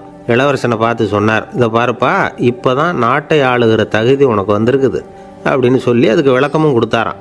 எந்த அரசன் தன்னுடைய மக்களின் இதயம் பேசுகிற மௌன மொழியை, மௌன வார்த்தைகளை கேட்குறானோ அவன்தான் ஆள தகுதி உள்ளவன். எந்த அரசன் தன்னுடைய மக்களின் உணர்ச்சிகளை உண்மையாக உணர்றானோ அவன்தான் முதன்மையான அரசன். போலி வார்த்தைகளை மட்டும் கேட்டுட்டு பல மௌன ராகங்களை காதில் வாங்கிக்காதவன் அரசனே இல்லை. எந்த நாட்டில் எப்போ ஒரு அரசன் தன்னுடைய மக்களின் உணர்ச்சிகளை கேட்க மறுக்கிறானோ அன்னையிலேருந்தே அந்த நாடு அழிய தொடங்குது அப்படின்னு அர்த்தம். இதுதான் அந்த குரு இளவரசனுக்கு போதிச்சது. வாயால் பேசுகிறத மட்டும் கேட்டு ஏமாறக்கூடாது, உணர்ச்சிகளையும் கேட்குறதுல தான் மனப்பக்குவம் உண்டாகும். மக்கள் உணர்ச்சிகளை புரிந்து கொள்ளாத அரசர்கள் நீடிச்சிருக்க முடியாது. அது மாதிரி நாடுகளில் அடிக்கடி குழப்பம் தான் உண்டாகும். அப்படி இருந்தால் அடிக்கடி ஆட்சி மாறிக்கிட்டு இருக்கும். அப்படிப்பட்ட ஒரு தேசம், அங்கே ஒரு சிறைச்சாலையில் 3 கைதிகள் பேசிக்கிட்டு இருந்தாங்க. ஒருத்தன் சொன்னான், நான் இந்த நாட்டு ராஜாவை எதிர்த்து பேசிக்கிட்டு இருந்தேன், அதனால் என்னை பிடிச்சி கொண்டாந்து இங்கே போட்டுவிட்டாங்க அப்படின்னா ஒருத்தன். இன்னொருத்தன் சொன்னான், நான் இந்த நாட்டு ராஜாவை ஆதரித்து பேசிக்கிட்டு இருந்தேன், அதனால் என்னை பிடிச்சி கொண்டாந்து இங்கே தள்ளிவிட்டாங்க அப்படின்னா. அது சரி, நீ என்ன தப்பு பண்ண அப்படின்னு சொல்லி 3வது ஆளை பார்த்து இவங்க கேட்டாங்க. அதுக்கு அந்த ஆள் சொல்கிறான், நான் தான் இந்த நாட்டு ராஜா அப்படின்னானா. ஒரு ஆசாமி வேகமாக ஓடிக்கிட்டு இருந்தான். ஏன் இப்படி ஓடுறேன்னு கேட்டார் இன்னொருத்தர். அங்கே ஒரு ஆள் அடிபட்டு கிடக்கிறான், அதை பார்த்தேன், உடனே ஓடுறேன்னா. எங்கேன்னு கேட்டார். ஆஸ்பத்திரிக்குன்னா. ஒரு ஆள் அடிபட்டு கிடக்கிறத பார்த்தா உடனடியாக நாம் செய்ய வேண்டியது முதல் உதவி, அதுக்கப்புறம் தான் ஆஸ்பத்திரி. இன்றைக்கி விபத்துங்கிறது சர்வசாதாரணமாக நடந்துக்கிட்டு இருக்குது. வாகன விபத்து, வெடிகுண்டு விபத்து, தீ விபத்து, கட்டடம் சரியறது, பூகம்பம், இப்படி நிறைய நடக்குது. ஒரு விபத்தை பார்த்துட்டா நம்மளில் பல பேர் நமக்கு என்னத்துக்கு வம்புன்னு ஒதுங்கி போயிடுறதும் உண்டு. சில பேர் துணிஞ்சு கிட்ட போய் உதவி செய்கிறதும் உண்டு. அப்படி உதவி செய்ய நினைக்கிறவங்களுக்கு உபயோகப்படுற தகவல் இது. விபத்தில் காயமடைஞ்சவங்களை 3 பிரிவாக பிரிக்கலாமா. முதல் வகை கொஞ்சம் சீரியஸானது, உயிருக்கு உடனே ஆபத்து தரக்கூடியது. மூளை காயம், முகம், கழுத்து காயங்கள், இருதயம், நுரையீரல் காயங்கள், வயத்தில் உள்ளுறுப்பு காயங்கள், அதிகப்படியான இரத்தப்போக்கு, இதனால எல்லாம் பாதிக்கப்பட்டிருந்தால் அது முதல் வகை அப்படின்னு நாமளே மனசுக்குள்ளே முடிவு பண்ணிக்கணும். இவங்களுக்கெல்லாம் உடனடியாக முதல் உதவி கொடுக்கணும். தாமதப்படுத்தாமல் ஆஸ்பத்திரிக்கு கொண்டுகிட்டு போயிடணும். இப்படி கொஞ்சம் எச்சரிக்கையாக நடந்துக்கிட்டால் அவங்களில் பல பேரை காப்பாற்றி போடலாம். 2வது வகை எப்படின்னா, முதல் உதவி விரைவாக கிடைச்சா உயிர் பிழைக்கக்கூடிய மார்பு காயங்கள், கைகால் எலும்பு முறிவு, இடுப்பு முதுகெலும்பு காயம், சீரான இரத்த சேதம், இப்படிப்பட்டவங்களை 2வது வகையாக பிரிக்கணும். ஆபத்து இல்லாத சிராய்ப்புகள், சிறு காயங்கள், இரத்த உறைவுகள், இதனால் பாதிக்கப்படுறவங்க 3வது வகை. ஒருத்தர் தலையில் அடிபட்டு நினைவு விழுந்துட்டார்னு வச்சுங்க, அவருக்கு வாந்தி வர்றதுனால புறையேறி மூச்சு அடைப்பு உண்டாகும். இப்படி ஆகாமல் இருக்கிறதுக்காக தலையை ஒரு பக்கமாக சாய்ச்சி வைக்கலாம். நாடி துடிப்பையும் இதய துடிப்பையும் தொட்டு பார்க்கணும். அது குறைஞ்சிருந்தாலும் சரி, நின்று இருந்தாலும் சரி, அவர் மார்பை நிமிஷத்துக்கு 80 தடவை உள்ளங்கையால் அழுத்தி இதய துடிப்பை வந்து மீட்கிறதுக்கு உதவி பண்ணணும். கழுத்தில் காயம்பட்டாலும் ஆபத்து அதிகம். கழுத்துக்கு அடியில் ஒரு துண்டை மடித்து வைக்கலாம். 2 பக்கமும் சின்ன தலையணை அல்லது துணி மடிப்புகளை வச்சு கழுத்தை அதிகமாக அசையாமல் பார்த்துக்கலாம். முதுகெலும்பு முறிஞ்சிருக்குமோ அப்படிங்கிற சந்தேகம் இருந்ததுன்னா அவரை அதிகமாக அசைய விடக்கூடாது. அதிகமாக அசைஞ்சால் தண்டு இடத்துல பாதிப்பு ஏற்பட்டு கை கால் விளங்காமல் போயிடும். அவரை ஒரு கனமான போர்வை இல்லைன்னா பாயில் படுக்க வச்சு 4 பேர் மெதுவாக தூக்கி மருத்துவ உதவிக்கு அனுப்பி வைக்கலாம். கையெலும்பு முறிஞ்சிருந்தால் முறிஞ்ச பாகத்தை உடம்போடு சேர்த்து அசையாமல் கட்டி போடலாம். கால் எலும்பு முறிஞ்சிருந்தால் மற்ற காலோடு சேர்த்து கட்டி போடலாம். முறிஞ்ச பாகம் தொங்காமல் பார்த்துக்கணும். அப்போ தான் வீக்கம் உண்டாகாமல் இருக்கும். வெட்டு காயம், குண்டடிப்பட்ட காயம் இதிலெல்லாம் ரத்தப்போக்கு அதிகமாக இருக்கும். ரத்தம் வெளியேற ஆபத்து அதிகம். சுத்தமான துணியை பல மடிப்புகளை மடித்து காயத்தின் மேலே வச்சு அழுத்தமாக ஒரு 10 நிமிஷம் பிடிச்சிக்கணும். ரத்தம் நின்ன உடனே காயத்துக்கு கட்டு போடலாம். சில சமயம் காயம்பட்ட பாகத்தை உயரமாக தூக்கி பிடிச்சிக்கிட்டா தான் ரத்த கசிவு நிற்கும். இந்த விவரங்களையெல்லாம் கொஞ்சம் மனசில் வாங்கி வச்சுக்கிட்டோம்னா சமயத்தில் உதவும். ஏன்னா இந்த காலத்தில் விபத்து வந்து எந்த ரூபத்தில் எப்போ வரும்னு யூகிக்கவே முடியல. நண்பர் ஒருத்தர் சொன்னார், நேற்றுக்கு பாருங்கள் சார், என் கண்ணு முன்னாடியே ஒரு சின்ன விபத்து நடந்ததுன்னார். என்னன்னு விசாரித்தோம். ஒரு பஸ்ஸில் வந்துக்கிட்டு இருந்தேன். அந்த பஸ்ஸில் பின்பக்கம் படி ஓரமாக நின்றுக்கிட்டு இருந்த ஒருத்தர் ரோட்டில் விழுந்துட்டார். டிரைவர் அதை கவனிக்கலை, நிறுத்தாமல் அவர் பாட்டுக்கு போகிறாருன்னார். கண்டக்டர் உடனே விசில் கொடுத்து பஸ்ஸை நிறுத்த வேண்டியது தானே அப்படின்னோம். அதுதான் சார் முடியாமல் போச்சுன்னார் அவர். ஏன்னு கேட்டாங்க. தவறி கீழே விழுந்ததே அந்த கண்டக்டர் தான் சார் அப்படிங்கிறார். ஒரு நண்பர், அவர்கிட்ட பேசிக்கிட்டு இருந்தேன். மனித உறவுகள் பற்றி அவர் சொல்லிகிட்டு இருந்தார். அமெரிக்காவில் தந்தை மகன் உறவு எப்படி இருக்குது அப்படிங்கிறத விளக்கிறதுக்கு அவர் ஒரு கதையை சொன்னார். ஒரு அப்பா பகல் பூராவும் அலுவலகத்தில் வேலை, ஓடி ஆடி உழைச்சிக்கிட்டு களைச்சி போய் ராத்திரி 10 மணிக்கு மேலே வீடு திரும்பினான். வீட்டு வாசலில் அவரோட மகன் காத்துக்கிட்டு இருக்கிறான். இன்னமும் தூங்கலை. அப்பாவை வாசல்லையே தடுத்து நிறுத்தி, அப்பா உனக்கு சம்பளம் எவ்வளவு அப்படின்னு கேட்குறான். ஏற்கனவே ஆஃபீஸு பிரச்சனைகளால் அலுத்து போய் திரும்புகிற அப்பாவுக்கு கோவம் வந்துடுது. என்னடா இப்படிலாம் கேளுன்னு உங்கள் அம்மா உனக்கு சொல்லி கொடுத்தாளா அப்படின்னு சொல்லிவிட்டு உள்ளே போய் சட்டையை கட்டி மாட்டிவிட்டு குளிச்சுவிட்டு மறுபடியும் வெளியில் வந்து உடையை மாற்றுகிற சமயம் அப்போ மறுபடியும் மகன் உள்ளே வந்து நிற்கிறான் அவர் முன்னாடியே. அப்பா உனக்கு எவ்வளவு சம்பளங்கிறான் மறுபடியும். அப்பாவுக்கு எரிச்சல் அதிகமாகிட்டுது. மணிக்கு $20 போதுமா அப்படின்னார். அப்படின்னா எனக்கு ஒரு $10 தர முடியுமா நான் மகன். இதுக்கு தான் என் சம்பளம் எவ்வளவுன்னு கேட்டியா?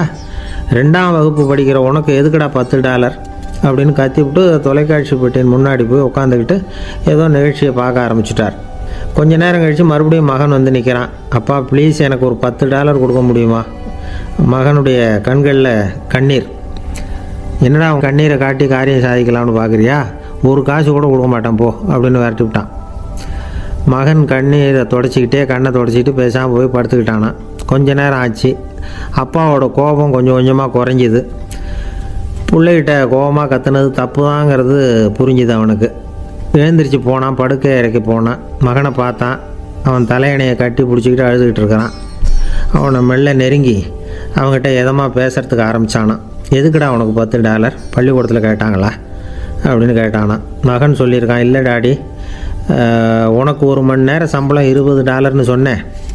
நீ ஏற்கனவே எனக்கு கொடுத்த பாக்கெட் மணி $10 என்கிட்ட இருக்குது. இப்போ நீ இன்னொரு $10 கொடுத்தீங்கன்னா அதையும் சேர்த்து $20 ஆகிடும். அந்த $20 நான் உனக்கு கொடுத்துருவேன். அப்படி கொடுத்தா நீ என் கூட 1 மணி நேரம் செலவழிப்ப இல்லையா? அதுக்காக தான் $10 கேட்டேன் அப்படின்னு சொன்னானான். அந்த அப்பா கண்ணு கலங்கி போச்சான். ஆதரவோடு தன்னுடைய மகனை கட்டி பிடிச்சி அழ ஆரம்பிச்சிட்டாராம். இதுதான் நண்பர் சொன்ன கதை. அமெரிக்கா மட்டும் இல்லை, உலகம் பூராவும் இன்றைக்கி மனித உறவுகள் இப்படி தான் மாறிட்டுருக்கு. பெரியவர்கள் அறிவுரை என்ன தெரியுமா? உங்கள் குழந்தைகளிடமிருந்து குழந்தை பருவத்தை பிரித்து விடாதீர்கள் அப்படிங்கிறது தான். அதாவது இன்றைய குழந்தைகள் தங்கள் பிருந்தாவனத்தை இழந்து விடுகிறார்கள் அப்படிங்கிறது அவங்களுடைய கருத்து.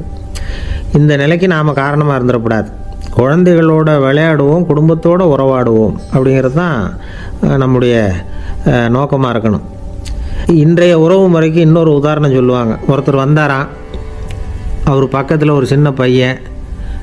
நாம் அவரை விசாரிக்கிறோம், யார் இந்த பையன் அப்படின்னா அவர் சொல்கிறார், இவன் எனக்கு தூரத்து உறவு அப்படின்னாராம். இந்த தூரத்து உறவுன்னா எப்படின்னு இருக்கான். இதுக்கு அவன் சொல்லியிருக்கிறான், இவன் எங்கள் அப்பாவுக்கு 8வது புள்ள அப்படின்னானாம். ஒரு ஊரில் ஒரு பெரிய ஞானி இருந்தார்.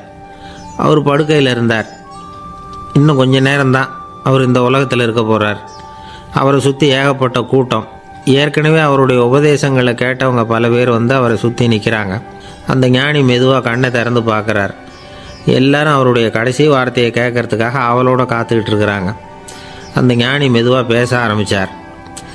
நான் என்னுடைய வாழ்நாள் பூராவும் உங்களுக்கு நிறைய போதனைகள் சொல்லிக்கிட்டு இருக்கிறேன். பேரானந்தம், மகிழ்ச்சி, தியானத்தன்மை இதை பற்றியெல்லாம் சொல்லியிருக்கிறேன். இப்போ நான் வேறு ஒரு கரைக்கு போய்கிட்டு இருக்கிறேன். நான் இனிமேல் இந்த கரையில் இருக்க மாட்டேன். நீங்கள் நான் சொன்னதையெல்லாம் கேட்டீங்க, ஆனால் எதையும் நீங்கள் வந்து நடைமுறைப்படுத்தி பார்க்கல. எல்லாம் கேட்டதோடு சரி, அதோடு விட்டுவிட்டீங்க. அப்புறம் அதை தள்ளி போட்டுக்கிட்டே வந்துட்டீங்க. மேலும் அதை தள்ளி போடுறதுல எந்த பிரயோஜனமும் கிடையாது. இப்போ நான் போய்கிட்டு இருக்கிறேன். உங்களில் யாராவது என்னோட வர்றதுக்கு தயாரா அப்படின்னு கேட்டார். அவ்வளவுதான். யாரும் வாயை திறக்கலை. ஒரே மௌனம், சத்தமே இல்லை. ஒருத்தர் பார்த்துக்கிட்டே நிற்கிறாங்க. அந்த கூட்டத்தில் ஒரு ஆள் அந்த ஞானி கூடவே 40 வருஷத்துக்கு மேலே இருந்திருக்கிறான். அவனும் வாயை திறக்காமல் இன்னொருத்தன் முகத்தை பார்த்துக்கிட்டே நிற்கிறான். இந்த சமயத்தில் பின்னாடி நின்றுக்கிட்டு இருந்த ஒருத்தன் கையை தூக்கினான். ஞானி அவனை பார்த்தார். சரி, ஒருத்தனுக்காவது நம்மோட வர்றதுக்கு தைரியம் இருக்குது அப்படின்னு நினச்சார்.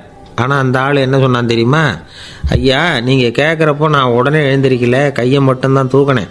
என்ன காரணம்னா, நான் எப்படி அடுத்த கரைக்கு வந்து சேர்றதுங்கிறது தெரிஞ்சுக்கிறதுக்காக தான். அந்த விவரத்தை மட்டும் இப்போ உங்ககிட்ட இருந்து நான் தெரிஞ்சுக்க ஆசைப்பட்றேன். ஏன்னா இப்போ நான் உங்கள் கூட வர்றதுக்கு தயாராக இல்லை. எவ்வளவோ காரியங்களை நான் இன்னும் இங்கே முடிக்க வேண்டி இருக்குது. வீட்டுக்கு ஒரு விருந்தினர் வந்திருக்கிறார். என்னுடைய இளைய மகனுக்கு கல்யாணம் பண்ணி வைக்கணும். அதனால் இன்றைக்கி உங்கள் கூட வர முடியாது. அது மட்டும் இல்லை, இப்போ உங்கள் கூட அடுத்த கரைக்கு வந்தால் திரும்பி வர முடியாதுன்னு வேறு சொல்கிறீங்க. அதனால் இப்போ நான் வரல. இன்னொரு நாள் நிச்சயமாக நான் வர்றேங்க, வந்து உங்களை சந்திக்கிறேன். அதனால் இப்போ நீங்கள் இன்னொரு தடவை எங்களுக்கு விளக்கமாக சொல்லணும். ஏற்கனவே பல தடவை சொல்லியிருக்கிறீங்க. தயவு பண்ணி இப்போ ஒரு தடவை சொன்னீங்கன்னா சௌகரியமாக இருக்கும். அந்த அடுத்த கரையை அடையிறது எப்படி? இப்போ ஒரு தடவை அதை விளக்கமாக சொல்லிட்டிங்கன்னா நல்லா ஞாபகப்படுத்திக்குவேன். அது சரியான சமயம் வர்றப்போ இது எனக்கு உதவியாக இருக்கும் அப்படின்னு நானா. ஆனால் உண்மை என்ன தெரியுமா? அந்த சரியான சமயம் வரவே இல்லை அப்படிங்கிறது தான் உண்மை. இப்படி அந்த கதை முடியும். இந்த கதை வந்து அந்த ஒரு ஆளுக்கு மட்டும் இல்லை, கிட்டத்தட்ட எல்லாருக்குமே அது பொருந்தும் அப்படிங்கிறாங்க விவரம் தெரிஞ்சவங்க. எல்லாருமே அந்த சரியான தருணத்துக்காக தான் காத்துக்கிட்டு இருக்கிறாங்களாம். அதுக்காக ஜோசியம் பார்க்குறாங்க, கைரேகை பார்க்குறாங்க. நாளைக்கு என்ன நடக்குங்கிற ஆவலில் எல்லாரும் காத்துக்கிட்டு இருக்கிறாங்க. ஆனால் அந்த ஒரு நாள் ஒருபோதும் வரப்போகிறதில்ல. நீங்கள் தள்ளி போடுறதுக்காக பல அர்த்தமில்லாத காரணங்களை தேடுறீங்க அப்படிங்கிறார் ஒரு ஞானி. காத்திருக்கிறதுலேயே நம்ம காலம் ஓடி போயிடுது. ஏன்னா இன்றைக்கி நாம் சிந்திக்கிறது நாளைக்கு நாம் சிந்திக்கிறது இல்லை. ஒவ்வொரு நாளும் ஒவ்வொரு மாதிரி போயிடுது. நாளைக்கு மறுநாளை பற்றியே சிந்திக்கிறோம். இப்படியே அது பாட்டுக்கு போயிடும். கரையை தொட்டு பார்க்குறது எப்போ? இதுதான் கேள்வி. நமக்கு வேண்டியப்பட்ட ஒருத்தர் ஒரு ரயில்வே பிளாட்ஃபாரத்தில் நின்றுட்டு இருக்கிறார். அங்கே இருக்கிறவங்க கிட்ட கேட்குறாராம், விசாரிக்கிறார். ஏங்க கிழக்க போகிற ரயில் போயிட்டுதுங்களான்னாராம். போயிட்டுதுன்னு இருக்கிறாங்க. கொஞ்ச நேரம் கழித்து ஏங்க மேற்க போகிற ரயில் போயிட்டுதுங்களான்னு கேட்டிருக்காரு. போயிட்டுதுங்களான் இருக்காங்க. அப்புறம் கொஞ்சம் நேரம் கழித்து மறுபடியும் ஏங்க 10:30 மணி வண்டி போட்டுதான்னு கேட்டிருக்காரு. தொடர்ந்து காலையிலேருந்து சாயந்தரம் வரைக்கும் இப்படி ஒரே இடத்துல நின்றுட்டு கேட்டுக்கிட்டே இருக்கிறார். இதை பார்த்துக்கிட்டு இருந்த ஒருத்தர் அவர்கிட்ட வந்து, ஏங்க நீங்கள் எங்கே போகணும் அப்படின்னு கேட்டாராம்.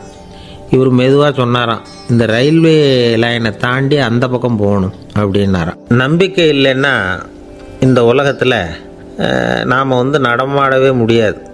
அவநம்பிக்கையோடு இருந்துக்கிட்டு இருந்தால் என்றைக்கும் அவஸ்தை தான். நாம் நம்புறது நடக்குதோ இல்லையோ அது வேறு விஷயம். ஆனால் எதையும் நம்பி தான் நாம் அடி வைக்க வேண்டியிருக்கு. வேறு ஒன்றும் வேணாம். ஒரு லாட்ரி சீட்டு வாங்குகிறோம். அது எங்கே நமக்கு விழப்போகுது அப்படிங்கிற அவநம்பிக்கையோடவா வாங்குகிறோம்? பரிசு நமக்கு தான் அப்படிங்கிற நம்பிக்கை உள்ளூர இருக்கிறதுனால தான் அதை வாங்குகிறோம். இருந்தாலும் முடிவு வேறு மாதிரி ஆகிடுது. அதுக்காக மனசு சோர்ந்து போகிறதில்ல. அடுத்த மாதமும் சீட்டு வாங்குகிறோம். இந்த நம்பிக்கை தான் மனித வாழ்க்கைக்கு ஆதாரம். ஒரு கடையில் போய் டீ சாப்பிட்றீங்க. அந்த டீ நல்ல டீ தானா, அதில் விஷம் கலந்துருக்குமா அப்படிங்கிற சந்தேகம் வந்துட்டுதுன்னு வச்சுங்க. அதுக்கப்புறம் அதை எப்படி நீங்கள் சாப்பிட முடியும்? நம்பி தான் சாப்பிட்ணும். ரயில் ஒழுங்காக போய் சேருங்கிற நம்பிக்கை இருக்கிறதுனால தான் அதில் ஏறி உட்காடுறோம். லெட்டர் ஒழுங்காக போய் சேருங்கிற நம்பிக்கை இருக்கிறதுனால தான் பெட்டியில் போடுறோம். சரி, நம்ம கதையெல்லாம் நம்மளோட இருக்கட்டும். மனித நம்பிக்கை வந்து எந்த அளவுக்கு உறுதியாகவும் அறிவுபூர்வமாகவும் இருக்கணுங்கிறதுக்கு அலெக்சாண்டர் வாழ்க்கையில் நடந்த ஒரு சம்பவத்தை உதாரணமாக சொல்லலாம். இந்த உலகத்தையே ஜெயிக்கணும்னு புறப்பட்டார் அலெக்சாண்டர். ஒரு கட்டத்தில் அவர் சிட்னஸ் நதி கரைக்கு வந்து சேர்ந்தார். அந்த சமயத்தில் அவருக்கு கடுமையான நோய் வந்துட்டுது. அவர் கூடவே வந்திருந்த கிரேக்க வைத்தியர்கள் என்னென்னமோ முயற்சியெல்லாம் பண்ணி பார்த்தாங்க. இருந்தாலும் அலெக்சாண்டருக்கு வந்திருக்கிறது என்ன நோய்ங்கிறத அவங்களால கண்டுபிடிக்க முடியல. ஏன்னா அந்த பகுதியில் உள்ளவங்களுக்கு மட்டுமே அதிகமாக வரக்கூடிய ஒரு வினோதமான நோயாக இருந்தது அது. ஆனால் அவர் இருக்கிற இடம் எதிரியோட இடம், பாரசீக மன்னனோட ஆளுகைக்கு உட்பட்ட இடம். என்ன பண்ணுறது அப்படின்னு எல்லாரும் யோசனை பண்ணாங்க. பாரசீக மன்னனோட அரண்மனையில் இருக்கிற வைத்தியர் வந்தால் இந்த நோயை குணப்படுத்தி விடுவார் அப்படின்னு சொன்னாங்க. இருந்தாலும் எதிரியோட நாட்டில் இருக்கிற வைத்தியரை கூப்பிட்டு எப்படி நம்பி வைத்தியம் பார்க்க சொல்கிறது அப்படின்னு சொல்லி எல்லோரும் தயங்கினாங்க. ஆனால் அலெக்சாண்டர் தயங்கலை. பரவாயில்ல, அழைச்சிட்டு வாங்கன்னு விட்டார். உடனே அவரை போய் அழைச்சிட்டு வந்துட்டாங்க. அவர் வந்தார். அலெக்சாண்டர் உடம்பை பரிசோதனை பண்ணி பார்த்தார். சரி, இதை குணப்படுத்தி விடலாம், பயப்பட வேண்டியதில்லை. ஆனால் இதுக்கு ஒரு மூலிகை ரசம் தயார் பண்ணி கொடுக்கணும். நான் போய் அதை தயார் பண்ணிவிட்டு 2 நாளில் திரும்பி வந்துடுறேன் அப்படின்னு சொல்லிவிட்டு போனார் அந்த வைத்தியர். அதே மாதிரி 2 நாளில் திரும்பி வந்தார் மூலிகை ரசத்தோட. இதுக்கு இடையில் அலெக்சாண்டரோட தளபதிகளில் ஒருத்தர் ரகசியமாக ஒரு எச்சரிக்கை கடிதம் கொடுத்து அனுப்பியிருக்கிறான். அதை வாங்கி என்ன விஷயம்னு பார்த்தார். இப்போ உங்ககிட்ட வந்திருக்கிற எதிரி நாட்டு வைத்தியரை நம்பாதீங்கோ, அவன் கொண்டுகிட்டு வந்திருக்கிற மூலிகை ரசத்தில் விஷம் கலந்துருக்குது அப்படின்னு அதில் எழுதியிருக்கு. அதை பார்த்தார் அலெக்சாண்டர். இருந்தாலும் கொஞ்சம் கூட அலட்டிக்கலை. வைத்தியர் கொடுத்த மருந்தை வாங்கி கடகடன்னு குடிச்சுட்டு அதுக்கப்புறம் அந்த கடிதத்தில் இருந்த விஷயத்தை அந்த வைத்தியர்கிட்ட சொன்னார். வைத்தியர் திகைச்சு போயிட்டார். தன் மேலே அலெக்சாண்டர் வச்சிருக்கிற நம்பிக்கையை பார்த்து அவருக்கு ரொம்ப வியப்பு. வைத்தியர் உண்மையிலேயே நல்ல மருந்து தான் கொண்டுகிட்டு கொடுத்துருக்கிறார், அதில் விஷம்லாம் எதுவும் கலக்கலை. அதுக்கப்புறம் அலெக்சாண்டர் அந்த வைத்தியரை பார்த்து சொன்னாராம், நம்பிக்கைங்கிற அச்சாணியை ஆதாரமாக வச்சுக்கிட்டு தான் இந்த உலகம் சுற்றிக்கிட்டு இருக்குது. எனக்கு எதிரியாக இருந்தாலும் பாரசீக மன்னர் ரொம்ப பெரியவர். அப்பேற்பட்ட மன்னருடைய அரண்மனை வைத்தியர் தொழில் நேர்மை இல்லாதவராக இருக்க மாட்டார். அப்படி இருந்தால் அவரை அரண்மனை வைத்தியராக வச்சிருக்கவே மாட்டாங்க அப்படின்னு நம்பினேன். என்னுடைய நம்பிக்கை வீண் போகலை அப்படின்னாராம். இதுதான் மானுட நம்பிக்கைங்கிறது. இந்த காலத்துலேயும் இது மாதிரி இந்த மானுட நம்பிக்கையை ரொம்பவும் சாமர்த்தியமாக கையாளுகிற கெட்டிக்காரங்க சில பேர் இருக்கிறாங்க. இந்த காலத்து குரு, அவருக்கு ஒரு சிஷ்யன். குரு முன்னாடி அந்த சிஷ்யன் ரொம்ப பணிவாக நின்று, குருவே, உங்கள் கையால் விஷத்தை கொடுத்தாலும் அதை வாங்கி மடமடன்னு குடிச்சிருவேன் அப்படின்னா. உன்னுடைய குரு பக்தியை மெச்சினேன் அப்படின்னார் குரு. அதுக்கு அந்த சிஷ்யன், அப்படி இல்லை குருவே, உங்ககிட்ட சிஷ்யனாக இருக்கிறத விட உங்கள் கையால் விஷத்தை வாங்கி குடிச்சு விட்றது ரொம்ப நல்லது, அதனால தான் அப்படி சொன்னேன் அப்படின்னா. ஒரு தீக்குச்சி தீப்பெட்டியை பார்த்து கேட்டுதான், நாம் 2 பேரும் தானே உரசிக்கிறோம், ஆனால் நான் மட்டும் தீப்பிடிச்சி எரிஞ்சு போகிறேன், நீ அப்படியே இருக்கிறியே அப்படின்னு தான். அதுக்கு தீப்பெட்டி சொல்லியிருக்குது, உனக்கு தலையில் கணம் இருக்குது அதனால் அழிஞ்சு போகிற அப்படின்னு தான். எப்படி இருக்குது பாருங்கள் இந்த பதில். தலையில் கணம் உள்ளவங்க யாருமே சரியாக இருக்க முடியாது. எவ்வளவு பெரியவங்களாக இருந்தாலும் சரி, ரொம்ப கஷ்டம்தான் அது. கர்வம்ங்கிறது கூடவே கூடாது. இதை விளக்கிறதுக்கு மகான் ஒருத்தர் ஒரு சம்பவத்தை சொல்கிறார். அர்ஜுனன் தீர்த்த யாத்திரை பண்ணானா. அப்போது தென்னிந்தியாவுக்கு வந்திருக்கிறான். ராமேஸ்வரத்துக்கு போனப்போ அங்கே இலங்கைக்கு கல்லுலாம் அடுக்கி போடப்பட்டிருந்த பாலத்தை பார்த்தானா. ஒரு சின்ன குரங்கு அதுக்கு பக்கத்தில் விளையாடிக்கிட்டு இருந்திருக்கு. அதை பார்த்துட்டு அர்ஜுனன் சிரிச்சிருக்கான். ஏன் சிரிக்கிறேன்னு கேட்டிருக்கு அந்த குரங்கு. ராமன் மிகச்சிறந்த வில் வீரன். அப்படி இருக்கிறப்போ அவன் இலங்கைக்கு அம்புகளாலேயே ஒரு பாலம் கட்டியிருக்கலாம். அதை விட்டுட்டு போயும் உன்ன மாதிரி குரங்குகளை துணையாக வச்சுக்கிட்டு இப்படி ஒரு கருங்கல் பாலத்தை கட்டியிருக்கிறானே அப்படின்னு நானா. அம்புகளால் பாலம் கட்ட முடியுமா அப்படின்னு கேட்டுதான் குரங்கு. ஏன் முடியாது, என்னால் முடியுமேன்னு இருக்கான் அர்ஜுனன். அம்பால் பாலம் கட்டலாம், இருந்தாலும் என்ன மாதிரி குரங்குகள் ஏறி நடந்தா அது தாங்குமா? அதனால தான் ராமர் கருங்கல் பாலமே கட்டினார் அப்படின்னுது குரங்கு சொல்லிச்சான். அப்படியே சொல்கிற, நான் வேணும்னா இப்போ அம்புகளாலேயே ஒரு பாலத்தை கட்டுறேன், நீ அது மேலே ஏறி நடந்து பார். பாலம் விழுந்துட்டுதுன்னா நான் தீ மூட்டி அதில் குதித்து உயிர் தியாகம் பண்ணி விட்றேன் அப்படின்னு நான் ரொம்ப கோபமாக. உடனே அந்த சின்ன குரங்கு பெரிய உருவம் எடுத்துட்டு தான் கையில் கதையோடு அர்ஜுனன் முன்னாடி நிற்கிறான் அனுமன். பார்த்தா, என்னுடைய தலைவர் ராமரையா இழிவாக பேசுகிற, நீ இப்போ பாலம் கட்டு, நான் என்னுடைய பலத்தை காட்டுறேன் அப்படின்னா அனுமன். அர்ஜுனன் தன்னுடைய காண்டிபத்தை எடுக்கிறான், சரமாரியாக அம்புகளை விடுறான். அதெல்லாம் ஒன்றோட ஒன்று கோத்துக்கிட்டு அப்படியே பாலம் மாதிரி நிற்கிது. அர்ஜுனன் தலை நிமிர்ந்து நின்னான். அனுமன் உயர கிளம்பி அங்கேருந்து பாலத்தில் பொத்துன்னு இறங்கினான். பாலம் அப்படியே நொறுங்கி போச்சு தூள் தூளாக. என்ன அர்ஜுனா, இப்போ என்ன செய்ய போகிற அப்படின்னா ஏளனமா. அர்ஜுனன் தலையை தொங்க போட்டுக்கிட்டான். சொன்னபடி தீ மூட்டி அதில் குதிக்கிறதுக்காக 3 தடவை சுற்றி வந்தான். அப்போது கிருஷ்ணர் அங்கே வந்தார். என்ன அர்ஜுனா, என்ன நடக்குது, என்ன இது அப்படின்னு ஒன்றும் தெரியாத மாதிரி கேட்டார். அர்ஜுனன் வாயை திறக்கிறதுக்கு முன்னாடி அனுமன் வாயை திறந்தான், நடந்ததை சொன்னான். அர்ஜுனன் சவால் விட்டபடி உயிர் திறந்தே ஆகணும்னா அனுமன். கிருஷ்ணர் யோசனை பண்ணார். நல்லது, இந்த சவால் விட்டதுக்கும் நடந்ததுக்கும் யார் சாட்சி? பெரிய ஒருத்தரை சாட்சியாக வச்சுக்கிட்டல்லவா நீங்கள் இந்த போட்டியை நடத்தியிருக்கணும் அப்படின்னார். அதனால் என்ன, இப்போ மறுபடியும் அந்த போட்டியை நடத்திவிட்டா போச்சு, என்னால் அந்த அம்பு பாலத்தை நொறுக்க முடியாதா அப்படின்னா அனுமன். சரி, இப்போ மறுபடியும் அது நடக்கட்டும்னார் கிருஷ்ணர். அர்ஜுனன் அம்பு பாலம் அமைச்சான். அனுமன் ஏறி குதிச்சான். பாலம் அசைஞ்சு கொடுக்கவே இல்லை, அவ்வளோ உறுதியாக இருக்குது. இப்போ அனுமன் தலையை குனிஞ்சிக்கிட்டான். அர்ஜுனன் நன்றியோடு நிமிர்ந்து பார்த்தான். கிருஷ்ணருடைய தோள்கள்லேயும் முதுகள்லேயும் ரத்தம். என்ன சுவாமி, என்ன நடந்ததுன்னு நான் பதறி போய், உன் அம்பு பாலத்தை நான் தான் முட்டு கொடுத்து தாங்கிக்கிட்டு இருந்தேன். அனுமன் குதித்தப்போ என் மேலே ஏற்பட்ட காயங்கள் இவை. பின்ன உன்னுடைய அம்பு பலத்தினாலேயா பாலம் நின்றுதுன்னு நினைக்கிற அப்படின்னாராம். முதல்ல அர்ஜுனன் அப்புறம் அனுமன் 2 பேருக்குமே கர்வ பங்கம் ஆகிட்டு தான். அதாவது அவங்கக்கிட்ட இருந்த கர்வம் போயிட்டுது. யாராக இருந்தாலும் கர்வம் கூடாதுங்கிறத இதிலேருந்து நாம் புரிஞ்சுக்கணும். இந்த காலத்தில் நாமெல்லாம் எந்த விஷயத்துக்கெல்லாம் கர்வப்பட்டுருக்கோம் தெரியுமா? 2 பெண்கள் தங்களுடைய கணவன்மார்களை பற்றி ரொம்ப பெருமையாக பேசிக்கிட்டாங்களாம். அதில் ஒரு அம்மா சொல்லியிருக்கு, என் வீட்டுக்காரர்கிட்ட எந்த சப்ஜெக்ட் கொடுத்தாலும் சரி அந்த விஷயத்தை பற்றி அழகாக 1 மணி நேரம் பேசுவார் அப்படின்னாங்களாம். உடனே இன்னொரு அம்மா, அது என்ன பிரமாதம், என் வீட்டுக்காரருக்கு சப்ஜெக்டே தேவையில்லை, விஷயமே இல்லாமல் நாள் பூரா பேசிக்கிட்டு இருப்பார் அப்படின்னாங்களாம். ஒரு காடு, நல்ல மரம்லாம் செழிச்சு இருந்தது. அப்படிப்பட்ட காட்டில் ஒரு சாது இருந்தார். அவர் எப்படின்னா எப்பவும் ஒரு மரத்தடியில் உட்காந்துருப்பார். ஏன்னா அவருடைய இருப்பிடமே அதுதான்.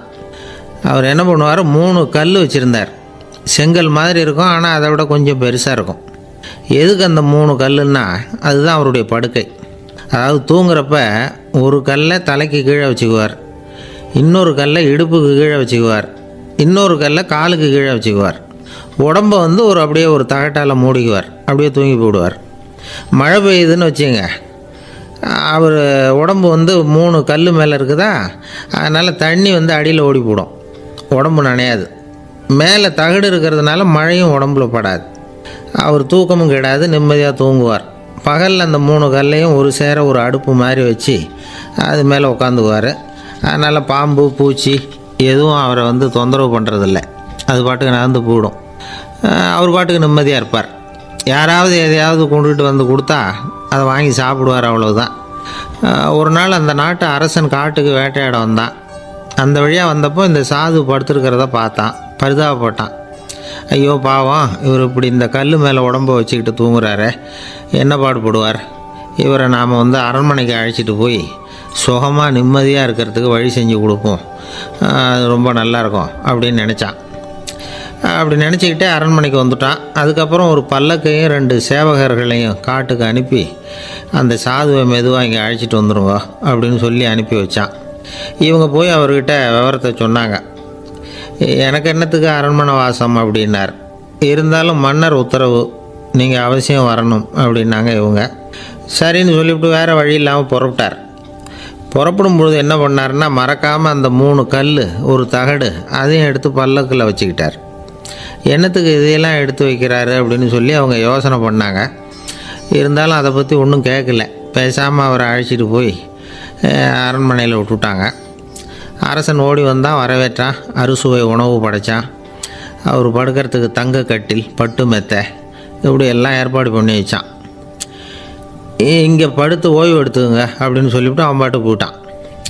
மறுநாள் காலையில் பார்க்குறான், சாது படுத்துருக்கிறார். எப்படி தெரியுமா, அந்த பட்டு மெத்தை மேலே 3 கல்லையும் வச்சு வழக்கம் போலவே அது மேலே படுத்துருக்கிறார், அதுக்கு மேலே தகடு. அரசன் பார்த்துட்டு அதிர்ச்சி ஆகிட்டான். என்ன சுவாமி இப்படி அப்படின்னா, சாது சொன்னார், எனக்கு தேவையும் இல்லை குறையும் இல்லை, எல்லா இடத்துலையும் எனக்கு ஒரே மகிழ்ச்சி தான் அப்படின்னார். மகிழ்ச்சிங்கிறது தங்க கட்டிலேயோ பட்டு மெத்தையிலேயோ இல்லை, அது மனசில் இருக்கிற ஒரு விஷயம். உண்மையான மகிழ்ச்சிக்கு வழி மனப்பக்குவம் அப்படிங்கிறது அந்த அரசனுக்கு புரிஞ்சுதான். இந்த காலத்தில் ஒரு சாமியார், அவரை தேடி ஒரு சீடன் வந்தான். என்னாச்சு தெரியுமா? சுவாமி, எனக்கு நிம்மதி வேணும், அதுக்கு என்ன வழின்னு கேட்டான். சாமியார் நிமிர்ந்து பார்த்தார். அப்புறம் சொன்னார், நீ ஏகப்பட்ட பேர்கிட்ட கடன் வாங்கியிருக்கிற, அதையெல்லாம் திருப்பி கொடுத்தா தான் உனக்கு நிம்மதி கிடைக்கும்னார். இவனுக்கு ஆச்சரியம். அது எப்படி சாமி, அவ்வளவு கரெக்டாக நான் கடன் வாங்கினதை கண்டுபிடிச்சிங்க அப்படின்னா, உனக்கு கடன் கொடுத்து சாமியாராக போனதே நான் தான்ப்பா, அதனால தான் இந்த கதிக்கு வந்தேன். என்கிட்டயே வந்து நிம்மதிக்கு வழி கேட்குறிய, அதுதான்டா வேதனை அப்படின்னாராம் அவர். ஒரு குரு, இளம் சீடர்கள் எதிரில் உட்காந்துருக்கிறாங்க. குரு பாடம் நடத்திக்கிட்டு இருக்கிறார். சீடர்களுக்கு ஒரு ஆசை, அதாவது ஒரு முக்கியமான மந்திரத்தை நம்ம குருநாதர்கிட்ட இருந்து கற்றுக்கணும் அப்படிங்கிறது அவங்க ஆசை.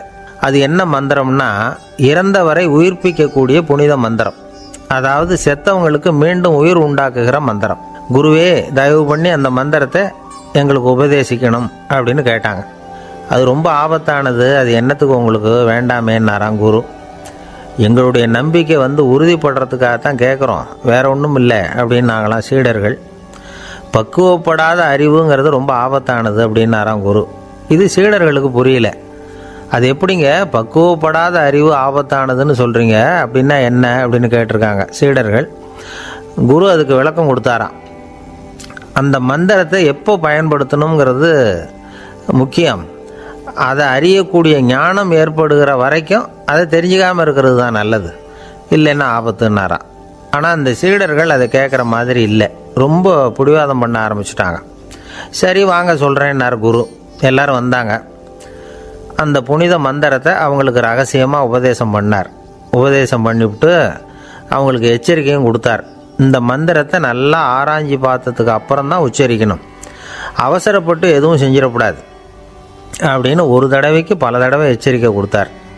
சரின்னு சொல்லிவிட்டு அவங்கெல்லாம் மந்திரத்தை கற்றுக்கிட்டு எழுந்திரிச்சு போயிட்டாங்க. ஒரு நாள் அந்த சீடர்கள் எல்லாம் மணற்பாங்கான இடத்துல அப்படியே நடந்து போயிட்டுருக்கிறாங்க. ஒரு பாலைவன பகுதி மாதிரி ஒரு இடம். அங்கே ஒரு இடத்துல எலும்புகள் குவியலாக கிடந்தது. உடனே இந்த சீடர்கள் முன்ன பின்ன யோசிக்காமல், தியானமும் பண்ணாமல், அந்த மந்திரத்தோட பயனை வந்து சோதித்து பார்க்கணும் அப்படின்னு நினச்சிக்கிட்டு அந்த மந்திரத்தை உச்சரிக்க ஆரம்பிச்சிட்டாங்க. அவ்வளோதான். உடனே என்னாச்சு தெரியுமா? அந்த எலும்புகள் எல்லாம் ஓநாய்களாக மாறி அவங்கள துரத்த ஆரம்பிச்சிட்டுது. சீடர்கள் எல்லாம் தலைதெறிக்கி ஓட ஆரம்பிச்சிட்டாங்க. ஓநாய்களும் விடலை, அவங்கள துரத்தி பிடிச்சி கடித்து கொதற ஆரம்பிச்சிட்டுது. அப்போ தான் அந்த சீடர்களுக்கு குரு சொன்ன அறிவுரையோட அர்த்தம் புரிஞ்சுது. பக்குவப்படாத அறிவு ஆபத்தானது அப்படிங்கிறது. அதனால் இதிலேருந்து நாம் தெரிஞ்சுக்க வேண்டியது என்னென்னா, நாம் நம்ம அறிவை வளர்த்துக்கிட்டால் மட்டும் போதாது, அந்த அறிவை எப்போ எப்படி பயன்படுத்தணும் அப்படிங்கிற பக்குவமும் நமக்கு வரணும். அப்போ தான் வாழ்க்கை நல்லபடியாக அமையும், இல்லைன்னா இடைஞ்சல் தான். இந்த காலத்தில் சில சின்ன பிள்ளைங்களுக்கே அறிவு ரொம்ப பக்குவப்பட்டிருக்குங்கிறத உணர முடியுது. ஒரு சின்ன பையன் பள்ளிக்கூடத்தில் மார்க் லிஸ்ட் கொடுத்தாங்க, வாங்கிக்கிட்டு அவசரமாக வீட்டுக்கு ஓடினான். எதிரில் வந்த ஒருத்தர் கேட்டார், என்ன அவசரம், ஏன் இப்படி வேகமாக ஓடுறேன்னார். எங்கள் அம்மா கிட்ட அடி வாங்கணும், அதுக்காக தான் ஓடுறேன்னா. அடி வாங்கிறதுக்காக இவ்வளவு அவசரம்னார் அவர். அப்படி இல்லைங்க, நான் போகிறதுக்குள்ளே எங்கள் அப்பா வீட்டுக்கு வந்துட்டாருன்னா அவர்கிட்ட அடி வாங்க வேண்டியிருக்கும், அதை அவாய்ட் பண்ணுறதுக்காக இப்படி ஓடுறேன் அப்படின்னு நானும் அந்த பையன். ரொம்ப நாளைக்கு முன்னாடி ஒரு நாள் கோவலன் நாடகம் நடந்தது. எங்கள் மதுரையில் நடந்தது. அதில் ஒரு முக்கியமான கட்டம், கண்ணகி கிட்ட சிலம்பை வாங்கிக்கிட்டு அதை விற்கிறதுக்காக மதுரை நகருக்கு புறப்படுறான் கோவலன். அந்த சமயத்தில் கண்ணகி பாடுற மாதிரி ஒரு நாடக பாடல், நாடக ஆசிரியர் எழுதினது. அது என்ன பாட்டுன்னா, மா பாவியோர் கூடி வாழும் மதுரைக்கு மன்னா போகாதீர் என்று அப்படின்னு ஆரம்பிக்கும் அந்த பாட்டு. இதுதான் அந்த பாட்டு. இதை கண்ணகி மேடையில் பாடின உடனே கூட்டத்தில் சலசலப்பு. நம்ம ஊர்லேயே நமக்கு முன்னாடியே நின்றுக்கிட்டு மா பாவியோர் கூடி வாழும் மதுரை அப்படின்னு சொல்கிறாங்களே, என்ன தைரியம் அப்படின்னு எல்லாம் குழப்பம் பண்ண ஆரம்பிச்சிட்டாங்க. மக்கள் சத்தம் போட ஆரம்பிச்சிட்டாங்க. எதிர்ப்பு குரல் அது பாட்டுக்கு வர வர அதிகமாக போட்டுது. கொண்டுக்கிட்டு வா அந்த நாடக ஆசிரியரை, எழுதுனது யார் அப்படின்னு ஒரே சத்தம், கூச்சல். வேறு வழி இல்லை. மெதுவாக மேடைக்கு வந்தார் அந்த நாடக ஆசிரியர். 4 பக்கத்திலிருந்தும் கேள்வி கணைகள். மக்களை பார்த்து கொஞ்சம் அமைதியாக இருங்கோ அப்படின்னு சொல்லிவிட்டு தன்னுடைய விளக்கத்தை சொல்ல ஆரம்பித்தார் அந்த நாடக ஆசிரியர். மா அப்படின்னு சொன்னால் திருமகளாகிய லட்சுமி அப்படின்னு அர்த்தம். பா அப்படின்னா கலைமகளாகிய சரஸ்வதி. வி அப்படின்னா மலைமகளாகிய பார்வதி. மா பாவியோர் அப்படின்னா திருமகளும் கலைமகளும் மலைமகளும், இவங்க மூவரும் அப்படின்னு அர்த்தம். இந்த 3 பேரும் வாழ்கின்ற மதுரை புனிதம் நிறைந்தது, சகல செல்வங்களும் நிறைஞ்சது. அப்படிப்பட்ட ஊரில் நான் அணிந்து கொள்ளும் இந்த சாதாரண சிலம்பை யார் வாங்கிக்குவாங்க அப்படிங்கிற எண்ணத்தோடு தான் கண்ணகி அப்படி சொல்கிறா. அதை நினச்சி தான் நான் எழுதினேன். ஆகவே மதுரையை ரொம்ப சிரமப்படுத்தணும், ரொம்ப மோசமாக எழுதணும் அப்படிங்கிற எண்ணம்லாம் எனக்கு கிடையாது. பெருமைப்படுத்தணும்னு நினச்சி தான் அப்படி எழுதினேன் அப்படின்னு விளக்கம் கொடுத்தாராம். இந்த விளக்கத்தை கேட்டதும் எல்லாரும் ரொம்ப சமாதானமாயிட்டாங்களாம். இப்படி விளக்கம் கொடுத்த அந்த நாடக ஆசிரியர் யார் தெரியுமா? அவர் தான் தமிழ் நாடக உலகின் முதல் ஆசான் சங்கரதாஸ் சுவாமிகள். அவருக்கு நகைச்சுவை உணர்வும் அதிகம். 1920ஆம் ஆண்டு திருநெல்வேலியில் அவர் தங்கியிருக்கிறார் நாடகம் நடத்துறதுக்காக. அவர் தங்கியிருந்த வீட்டில் கொசு மூட்டை பூச்சி அதிகமாக இருந்திருக்கு. அவரால் தூங்கவே முடியல. அவர் அனுபவித்த தொல்லைகள் ஒரு பாட்டாக உருவாச்சு. வேடிக்கையாக ஒரு பாட்டு எழுதினாராம். மூட்டையும் கொசுவும் ஒரு வீட்டிலே மீட்டிங் போட்டால் முன்னே நிற்க யாரால் முடியும்? கொசு மோகன ராகம் போல சத்தம் போட்டு முன்னே நின்று செய்திடும் யுத்தம். இதை மறுநாள் நாடகத்தில் கோமாளி வேஷம் போட்ட ஒரு சிறுவனை விட்டு பாட வச்சுருக்கார். எல்லாரும் சிரித்து ரசித்தாங்களாம். சங்கரதாஸ் சுவாமிகள் கல்யாணமே பண்ணிக்கல, துறவி மாதிரியே வாழ்ந்திருக்கார். தமிழ் நாடக கலைக்கு தன்னையே அர்ப்பணம் பண்ணிட்டவர் அவர். 1922 நவம்பர் மாதத்தில் ஒரு நாள் புதுச்சேரியில் அவர் வாழ்க்கை முடிஞ்சுது. அப்போ அவருக்கு வயசு 55. சங்கரதாஸ் சுவாமிகள் நாடக ஆசிரியர் மட்டும் இல்லை, மேடை நாடக இயக்குனர், தயாரிப்பாளர், அவரே ஒரு சிறந்த நடிகர். ஒரு தடவை சாவித்திரி நாடகத்தில் இவர் யமதர்மனா வேஷம் போட்டு நடிச்சிருக்கிறார். நாடகம் பார்த்துக்கிட்டு இருந்த கருவுற்ற ஒரு பெண்மணிக்கு பயத்தினால அங்கேயே குழந்தை பிறந்துட்டு தான். அந்த நிகழ்ச்சிக்கு அப்புறம் இவர் இந்த வேஷம் போடுறப்போலாம் ஜனங்களுக்கு முன்கூட்டியே எச்சரிக்கை கொடுக்க ஆரம்பிச்சிருவாராம். அதாவது அப்படி யாராவது பயப்படுறவங்க இருந்தால் கொஞ்சம் கண்ணை மூடிங்க அல்லது எழுந்திரிச்சு போடுங்கன்னு. நடிப்புன்னா அப்படிலாம் இருக்கணும். இந்த காலத்தில் நடிகர் ஒருத்தர் சொன்னார், சார் நான் இந்த நாடகத்தில் நடிக்கிறப்போ முகத்தில் நவரசங்களையும் காட்டி நடித்தேன், உணர்ச்சிகளை எல்லாம் நல்லா காட்டி நடித்தேன். அப்படி இருந்தும் ஜனங்கள் கல் எடுத்து மேடையில் வீசிவிட்டாங்க சார் அப்படின்னார். நாடகத்தில் உங்களுக்கு என்ன வேஷம் அப்படின்னு கேட்டாங்க. அது செத்து கிடக்கிற பணமாக நடித்தேன் சார் அப்படின்னார். என்னுடைய நண்பர் ஒருத்தர், அவருக்கு ஜாதகத்தில் நம்பிக்கை உண்டு. அவரே ஜோசியமெல்லாம் பார்ப்பார். என்ன சார் இந்த காலத்தில் இதையெல்லாம் நம்பிக்கிட்டு இருக்கீங்களேன்னு கேட்டா, உங்களுக்கு ஒன்றும் தெரியாது சார், இந்த உலகத்தில் ஒவ்வொருத்தரும் அவங்கவுங்க செய்கிற நல்லது கெட்டதுக்கு தகுந்த பலனை அனுபவிச்சே தேரணும்பார். அது மட்டும் இல்லை, ஒருத்தன் செத்துட்டா கூட அவன் செஞ்ச பாவ புண்ணியங்கள் கூடவே போயிட்டுருக்கோம்பார். அது எப்படி கூட போகும் அப்படின்னு குதர்க்கமாக கேட்டால் அதுக்கு அவர் ஒரு கதை சொன்னார். அது ரொம்ப சுவாரஸ்யமாக இருந்தது. ஒரு ஊரில் ஒருத்தர் இருந்தாராம். அவர் ஜோசியம் பார்க்குறதுல ரொம்ப கெட்டிக்காரரு. அப்போ ஒருத்தருடைய தலைமுடியை மட்டும் அவர்கிட்ட காட்டினா போதும், அதை மட்டும் பார்த்துட்டு அவருடைய ஜாதகத்தையே சொல்லிவிடுவாராம். அப்பேற்பட்ட திறமை. அந்த ஆள் ஒரு சமயம் கன்னியாகுமரி கடற்கரைக்கு போயிருந்துருக்கிறார். அங்கே கரை ஓரமாக ஒரு மண்டை ஓடு கிடந்திருக்கு. அதை எடுத்து பார்த்துருக்கிறார். அந்த மண்டை ஓட்டை வச்சுக்கிட்டே அதோட ஜாதகத்தை அலசியிருக்கிறார். இந்த மண்டை ஓட்டுக்கு ஒரு ஆசாமி வாழ்க்கையில் ரொம்ப கஷ்டப்பட்டுருக்கிறான், நிறைய கஷ்டத்தை அனுபவிச்சிருக்கிறான், அது தாங்க முடியாமல் தான் கடலில் விழுந்து தற்கொலை பண்ணிகிட்டு இருக்கான் அப்படிங்கிறத அவர் கணிச்சுட்டார். இருந்தாலும் இந்த மண்டை ஓடு இன்னமும் அனுபவிக்க வேண்டியது பாக்கி இருக்குது அப்படிங்கிறதையும் அவர் உணர்றார். அது சரி, ஒருத்த உயிரோடு இருக்கிற வரைக்கும் தானே நல்லது கெட்டதை அனுபவிக்க முடியும். செத்ததுக்கு அப்புறமும் பாக்கி இருக்குன்னா அதை எப்படி அனுபவிக்கிறது? இந்த மண்டை ஓட்டுக்கு இன்னும் கொஞ்சம் பாக்கி இருக்குது அப்படிங்கிறது அவருக்கு புரிஞ்சதே தவிர அதோட அர்த்தம் என்னங்கிறது அவருக்கு சரியாக விளங்கலை. சரி, இதை இன்னும் கொஞ்சம் விவரமாக ஆராய்ச்சி பண்ணி பார்ப்போம் அப்படின்னு நினச்சிக்கிட்டு அதை தன்னுடைய வீட்டுக்கு எடுத்துகிட்டு போயிட்டார். அந்த மண்டை ஓட்டை ஒரு பொட்டியில் வச்சு பூட்டினார். தன்னுடைய தனி அறையில் அதை பத்திரமா வச்சுக்கிட்டார். தினமும் ராத்திரி ஆனதும் தன்னுடைய மனைவியை பார்த்து, நீ போய் பூஜை அறையில் தனியாக படுத்துக்கோ அப்படின்னு சொல்லிவிட்டு இவர் தினம் ராத்திரி 12 மணிக்கு பொட்டியை திறந்து பார்ப்பார். மண்டை ஓடு அப்படியே இருந்ததே தவிர இன்னும் கொஞ்சம் பாக்கி இருக்குங்கிறதுக்கு அர்த்தம் அவருக்கு விளங்கலை. அந்த மண்டை ஓட்டுக்கு இன்னும் என்ன பாக்கி இருக்க போகுது? இப்படியே ஒரு 10 நாள் போச்சு. அந்த வீட்டம்மாவுக்கு சந்தேகம் வந்துட்டுது. நம்ம வீட்டுக்காரர் நம்மளை தனியாக ஏன் தூங்க சொல்கிறார் அப்படிங்கிற சந்தேகம். உடனே பக்கத்து வீட்டு அம்மாக்கிட்ட விஷயத்தை சொல்லியிருக்கிறாங்க. அந்த அம்மா உடனே நீ கவலைப்படாத, நான் கண்டுபிடிச்சி சொல்கிறேன்னு சொல்லிவிட்டாங்களாம். அன்றைக்கி ராத்திரியே ஜன்னல் வழியாக எட்டி பார்த்துருக்குறாங்க. இந்த ஆள் மண்டை ஓட்டை கையில் வச்சுக்கிட்டு அதை திருப்பி திருப்பி அப்படியும் அப்படியும் பார்த்துக்கிட்டு இருந்தது தெரிஞ்சுட்டுது. மறுநாள் காலையில் அவரோட மனைவியை பார்த்தாங்க. ஏம்மா, உன் வீட்டுக்காரருக்கு நீ முதல் மனைவியா 2வது மனைவியா அப்படின்னு கேட்டாங்க. எனக்கு தெரிஞ்ச வரைக்கும் நான் ஒருத்தி தான் அவருடைய மனைவின்னாங்க.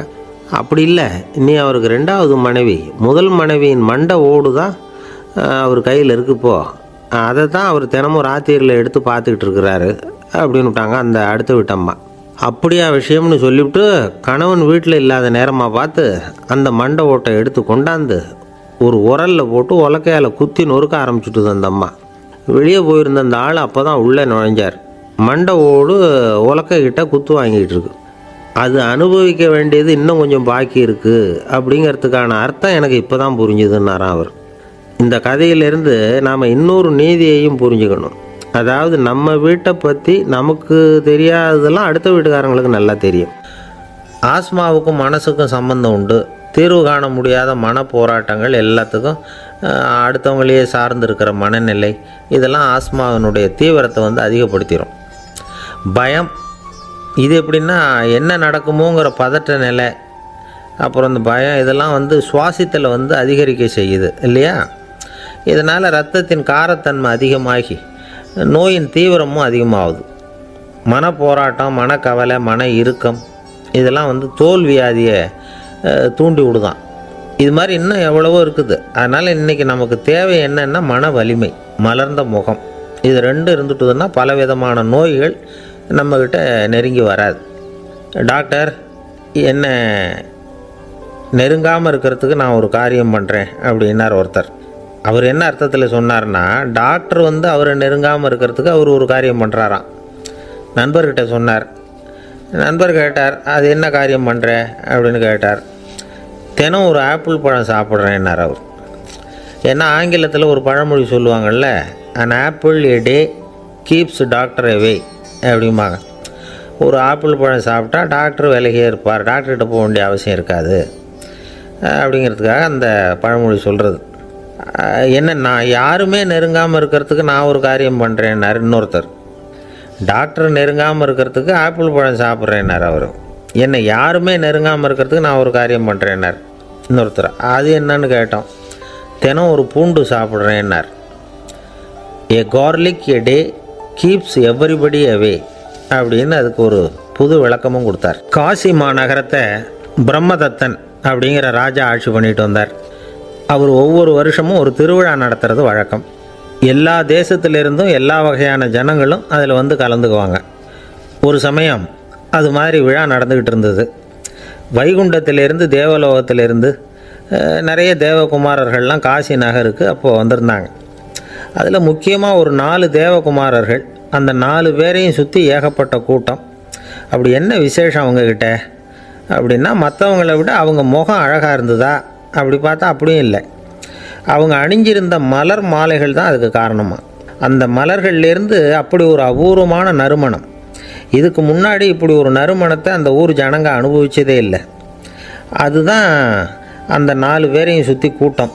எல்லோரும் கேள்வி கேட்க ஆரம்பித்தாங்க. உடனே அந்த 4 தேவகுமாரர்களும் எல்லாருக்கும் தெரியும்படியாக வானத்தில் எழும்பி கொஞ்சம் உயரமாக நின்றுக்கிட்டாங்க. கீழே நின்றுக்கிட்டு இருந்த அரசன்லேருந்து ஆண்டி வரைக்கும் ஒருத்தர் பாக்கி இல்லாமல் ஒரே குரலில் எல்லாரும் அவங்கள பார்த்து, எங்களுக்கும் இது மாதிரி மாலையை போட்டுக்கணும்னு ஆசையாக இருக்குது, அதுக்கு நீங்கள் தான் அருள் பண்ணணும் அப்படின்னு கேட்டுக்கிட்டாங்க. மாலை போட்டுக்கிறதுனா எல்லாருக்கும் ஆசையாக தானே இருக்கும். அந்த 4 தேவகுமாரர்களில் ஒருத்தர் புத்தர் பிரான்.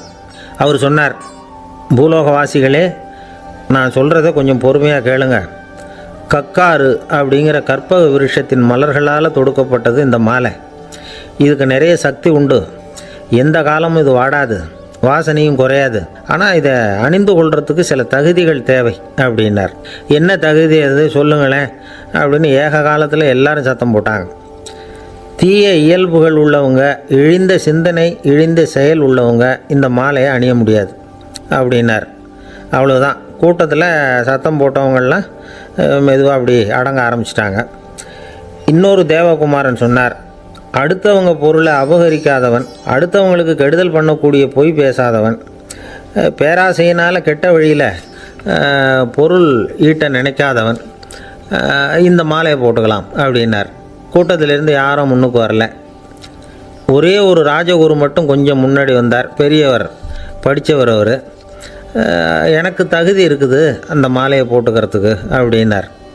வேறு ஒன்றும் இல்லை, பொய் சொல்லியாவது அந்த மாலையை வாங்கிக்குவோமே அப்படின்னு முடிவு பண்ணிட்டார் அவர். அவ்வளோதான், மாலையை வாங்கிட்டார். அடுத்த தேவகுமாரன் பேசினார்.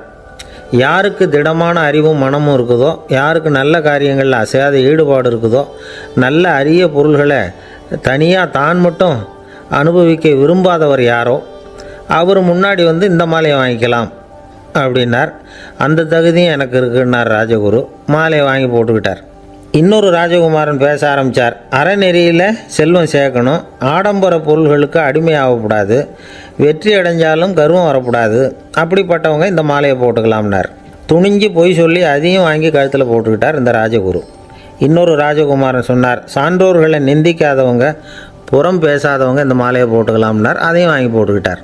திருவிழா முடிஞ்சுது, எல்லோரும் திரும்பி போயிட்டாங்க. மறுநாள் ராஜகுரு 4 மாலைகளையும் போட்டுக்கிட்டு ராஜசபைக்கு வரார். வந்தவர் ரொம்ப அவஸ்தையோடு வர்றார். மாலையெல்லாம் வாடி போயிட்டுது, வாசனை எதுவும் கிடையாது. அது மட்டும் இல்லை, அவருக்கு கடுமையான தலைவலி வேறு வந்துட்டுது. துடிச்சு போயிட்டார். மாலையை கழட்டவும் முடியல. ஜனங்கள்லாம் அவரை பார்த்து சிரிக்க ஆரம்பிச்சிட்டாங்க. என்னத்துக்கு ஆசைப்படணும், ஏன் இப்படி கஷ்டப்படணும் அப்படின்னு. ராஜா பார்த்தார். மறுபடியும் விழாவுக்கு ஏற்பாடு பண்ணினார்.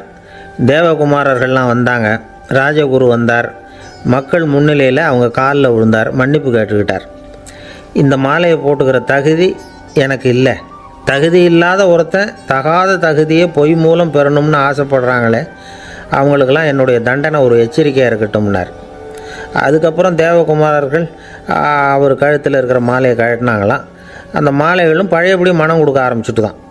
இதிலேருந்து நாம் தெரிஞ்சுக்க வேண்டியது என்னென்னா, நமக்கு தகுதி இல்லாத ஒரு கௌரவம் நம்மக்கிட்ட தானாக வந்தால் கூட அதை வந்து தவிர்த்து விடுறது தான் நல்லது. அதுதான் புத்திசாலித்தனம். ஒருத்தர் வந்தார். சார், எங்கள் இலக்கிய மன்ற விழாவுக்கு நீங்கள் வந்து தலைமை தாங்கணும்னார். உடனே இவர் சொன்னார், பேச்சாளர், சார் இலக்கியத்தை பற்றி பேசுகிற தகுதி எனக்கு இல்லையே அப்படின்னார். உடனே அவர் கூப்பிட வந்தவர் சொன்னார், அந்த தகுதி உங்களுக்கு இல்லைங்கிறது எங்களுக்கும் தெரியும் சார், அதனால தான் உங்களை தலைமை தாங்க கூப்பிட்றேன் அப்படின்னார். அது சரி, தலைமைன்னா அதுக்கு இவர் என்ன தான் அர்த்தம் பண்ணுறாருன்னு தெரியல. ஒரே ஒரு ஊரில் ஒரு ராஜா இருந்தார். அவர் பேரில் மக்களுக்கு ரொம்ப மரியாதை. அவ்வளவு நல்லா ஆட்சி புரிஞ்சுக்கிட்டு வந்தார். அவருக்கு வயசாகிட்டுது. அதனால் ஒரு நாள் அமைச்சரை கூப்பிட்டார். இதை பாருங்கள், எனக்கு வயசாகிட்டுது, அதனால் இந்த அரச பொறுப்பையெல்லாம் நீங்கள் ஏற்றுக்குங்க அப்படின்னார். அதுக்கப்புறம் ராணியை கூப்பிட்டார். வா, நாம் இனிமேல் இங்கே இருக்க வேணாம், காட்டுக்கு போய் தவம் பண்ணலாம் அப்படின்னு கூப்பிட்டார். இந்த செய்தி மக்களுக்கு அறிவிக்கப்பட்டது. மக்கள் உடனே கூட்டமாக அரண்மனைக்கு வர ஆரம்பிச்சிட்டாங்க. மன்னரை போய் பார்க்குறாங்க. அரசே, தாங்கள் வந்து எங்களுக்கு தந்தை மாதிரி. நீங்கள் காட்டுக்கு போயிட்டால் நாங்கள்லாம் இங்கே எப்படி இருக்க முடியும்? எங்களுக்கெல்லாம் எந்த துன்பமும் இல்லாமல் பார்த்துக்கிட்டு வர்றீங்க. இது மாதிரியான ஒரு அரசாட்சி இல்லைன்னா மக்கள் வந்து வாழ்ந்து என்ன பயன் அப்படின்னாங்க. இருந்தாலும் என்ன பண்ணுறது, வயசாயிட்ட காரணத்தினால இந்த முடிவுக்கு வர வேண்டியிருக்குது அப்படின்னாரா ராஜா. அப்படின்னா நீங்கள் காட்டுக்கு போக வேணாம், நாங்கள் போகிறோம். நாங்கள் அங்கே போய் தவம் பண்ணுறோம், வழிபாடு பண்ணுறோம். கடவுள் வருவார், அவர்கிட்ட வரம் வாங்கிட்டு வந்துடுறோம் அப்படின்னாங்களாம். அப்படி சொல்லிவிட்டு உடனே எல்லோரும் காட்டுக்கு போனாங்க. நாட்டு மக்கள் எல்லாரும் ஒட்டு மொத்தமாக வந்து காட்டில் உட்காந்துக்கிட்டு தவம் பண்ணுறதை பார்த்தார் கடவுள். உடனே புறப்பட்டு வந்தார். எல்லோரும் இப்படி வந்து உட்காந்துருக்குறீங்களே, என்ன வேணும் உங்களுக்கு அப்படின்னு கேட்டார். உடனே மக்கள் எல்லாரும் ஒரு குரலில் சொன்னாங்க, சுவாமி, எங்கள் மன்னன் ரொம்ப நாளைக்கு நல்லபடியாக இருக்கணும். அவர் வந்து மகிழ்ச்சியாகவும் உடல் நலத்தோடும் இருந்தால் தான் நாங்கள் அமைதியாக வாழ முடியும் அப்படின்னாங்க. சரி, அதுக்கு என்ன செய்யணும் அப்படின்னார் ஆண்டவன். எங்கள் மன்னருக்கு இன்னும் ஒரு 100 வருஷம் ஆயுளை கொடுங்க அப்படின்னாங்க. அவ்வளவு தானே, சரி அப்படியே ஆகட்டும் அப்படின்னு சொல்லிவிட்டு ஆண்டவன் போயிட்டார். மக்கள் மகிழ்ச்சியோடு திரும்பி வந்தாங்க. மன்னா, கடவுள் வரம் கொடுத்துட்டார், நீங்கள் 100 வருஷம் வாழ போகிறீங்க அப்படின்னாங்க. இதை கேட்டதும் ராணி ராஜாவை வணங்கி, நான் தவம் செய்ய போகிறேன் அப்படின்னு புறப்பட்டாங்க. உடனே மக்கள் என்ன நினச்சாங்க தெரியுமா? ஐயோ, நாம் ராஜாவுக்கு மட்டும்தானே நீண்ட ஆயுள் வேணும்னு வரம் வாங்கினோம், ராணிக்கு வாங்கலையே, அதுதான் கோபத்தில் புறப்பட்டாங்க போல இருக்குது அப்படின்னு நினச்சி வருத்தப்பட்டாங்க. ஆனால் ராணி நினச்சது அது இல்லை. ராணி போய் தவம் பண்ணாங்க, கடவுள் காட்சி கொடுத்தார். இவங்க கேட்குறாங்க, சுவாமி, ராஜாவுக்கு மட்டும் 100 வருஷம் ஆயுள்னு வரம் கொடுத்துட்டீங்க, அப்படின்னா குடிமக்களும் 100 வருஷம் இருக்கணும். இப்படிப்பட்ட குடிமக்கள் இல்லைன்னா அப்படிப்பட்ட அரசன் இருந்து என்ன பிரயோஜனம் அப்படின்னாங்களாம். ஆண்டவன் பார்த்தார்.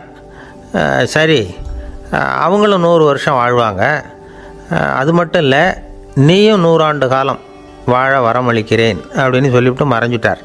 இதில் ஆண்டவன் வர்றதும் மறையிறதும் முக்கியம் இல்லை. இதில் கவனிக்க வேண்டியது ஆள்கிறவனின் விசால மனம், குடிமக்களின் விசால மனம், ஆள்கிறவன் மனைவியினுடைய விசால மனம். இப்படி ஒரு நாடு இருந்துட்டுதுன்னா எப்படி இருக்கும் வாழ்க்கை நினச்சி பாருங்கள். அதனால தான் பெரியவங்கள்லாம் சொல்கிறாங்க, இதய வாசல் திறந்தே இருக்கணும், இதயத்தின் கதவுகளை மூடாதீங்க அப்படின்னு சொல்லுவாங்க. என்கிட்ட ஒருத்தர் சொன்னார், என்னுடைய இதய வாசல் எப்போவும் திறந்தே தான் இருக்குதுன்னார். எதனால் அப்படி சொல்கிறீங்க அப்படின்னு கேட்டோம். டாக்டரே சொல்லிவிட்டார், என்னுடைய இதயத்தில் ஒரு ஓட்டை இருக்குது அப்படின்னு, வால்வு சரியில்லையா அப்படிங்கிறார். அளவுக்கு மிஞ்சினால் அமிர்தமும் நஞ்சு அப்படின்னு சொல்லுவாங்க. அது உண்மைதான். ஒருத்தருக்கு அளவுக்கு மீறிய புகழ் வந்துட்டுதுன்னு வச்சுங்க, அது கூட ஆபத்தாக போயிடுறது உண்டு. பழங்காலத்துல எல்லாம் கிரேக்க தேசத்தில் ஒரு பழக்கம் உண்டாம். அதாவது யாராவது ஒருத்தரை நாடு கடத்தணும்னா அதுக்கு ஒரு வழி உண்டு. அதாவது ஒருத்தரை நாடு கடத்தணும்னு மக்கள் விரும்புகிறாங்கன்னு வச்சுங்களேன், அவர் பேரை ஒரு மண்பாண்ட ஓட்டுச்சில்லில் எழுதி அதை ஒரு குறிப்பிட்ட பொது இடத்துல போட்டுற வேண்டியது, அவ்வளவுதான். இது மாதிரி பல பேர் போட்டுக்கிட்டே இருப்பாங்க, எல்லாம் அப்படியே குவிஞ்சு போயிடும். அந்த ஓட்டாஞ்சில்லு குவியலில் யாருடைய பேர் அதிகமாக இருக்குதோ அந்த நபரை ஒரு 10 ஆண்டுகள் நாடு கடத்தி விடுவாங்க. இது அந்த ஊர் வழக்கமாக. ஒரு நாள் அந்த குவியலுக்கு பக்கத்தில் ஒரு ஆள் நின்றுக்கிட்டு இருக்கிறான். அவன் கையில் ஒரு ஓட்டாஞ்சில்லு வச்சுருக்கிறான். அதில் யாரோட பேரையோ எழுதணும், எழுதி அந்த இடத்துல போடணுங்கிறது அவன் ஆசை. ஆனால் அவன் படிக்காதவன், அதனால் எழுத தெரியல. யாராவது அந்த வழியாக வர்றாங்களான்னு பார்த்துக்கிட்டே நின்றுக்கிட்டு இருந்தான். ஒரு பெரியவர் வந்துக்கிட்டு இருந்தார். அவர்கிட்ட ஓடினான். கையில் இருந்த மண்பாண்ட சில்லை கொடுத்தான். ஐயா, இதில் ஒரு பேர் எழுதி கொடுங்களேன்னா. அந்த பெரியவர் அதை வாங்கி கையில் வச்சுக்கிட்டு, என்ன பேர் எழுதணும் சொல்லு அப்படின்னா. இவன் சொன்னான், அரிஸ்டைடிஸ் அப்படின்னு எழுதுங்க அப்படின்னா. இதை கேட்டதும் அந்த பெரியவருக்கு அதிர்ச்சி.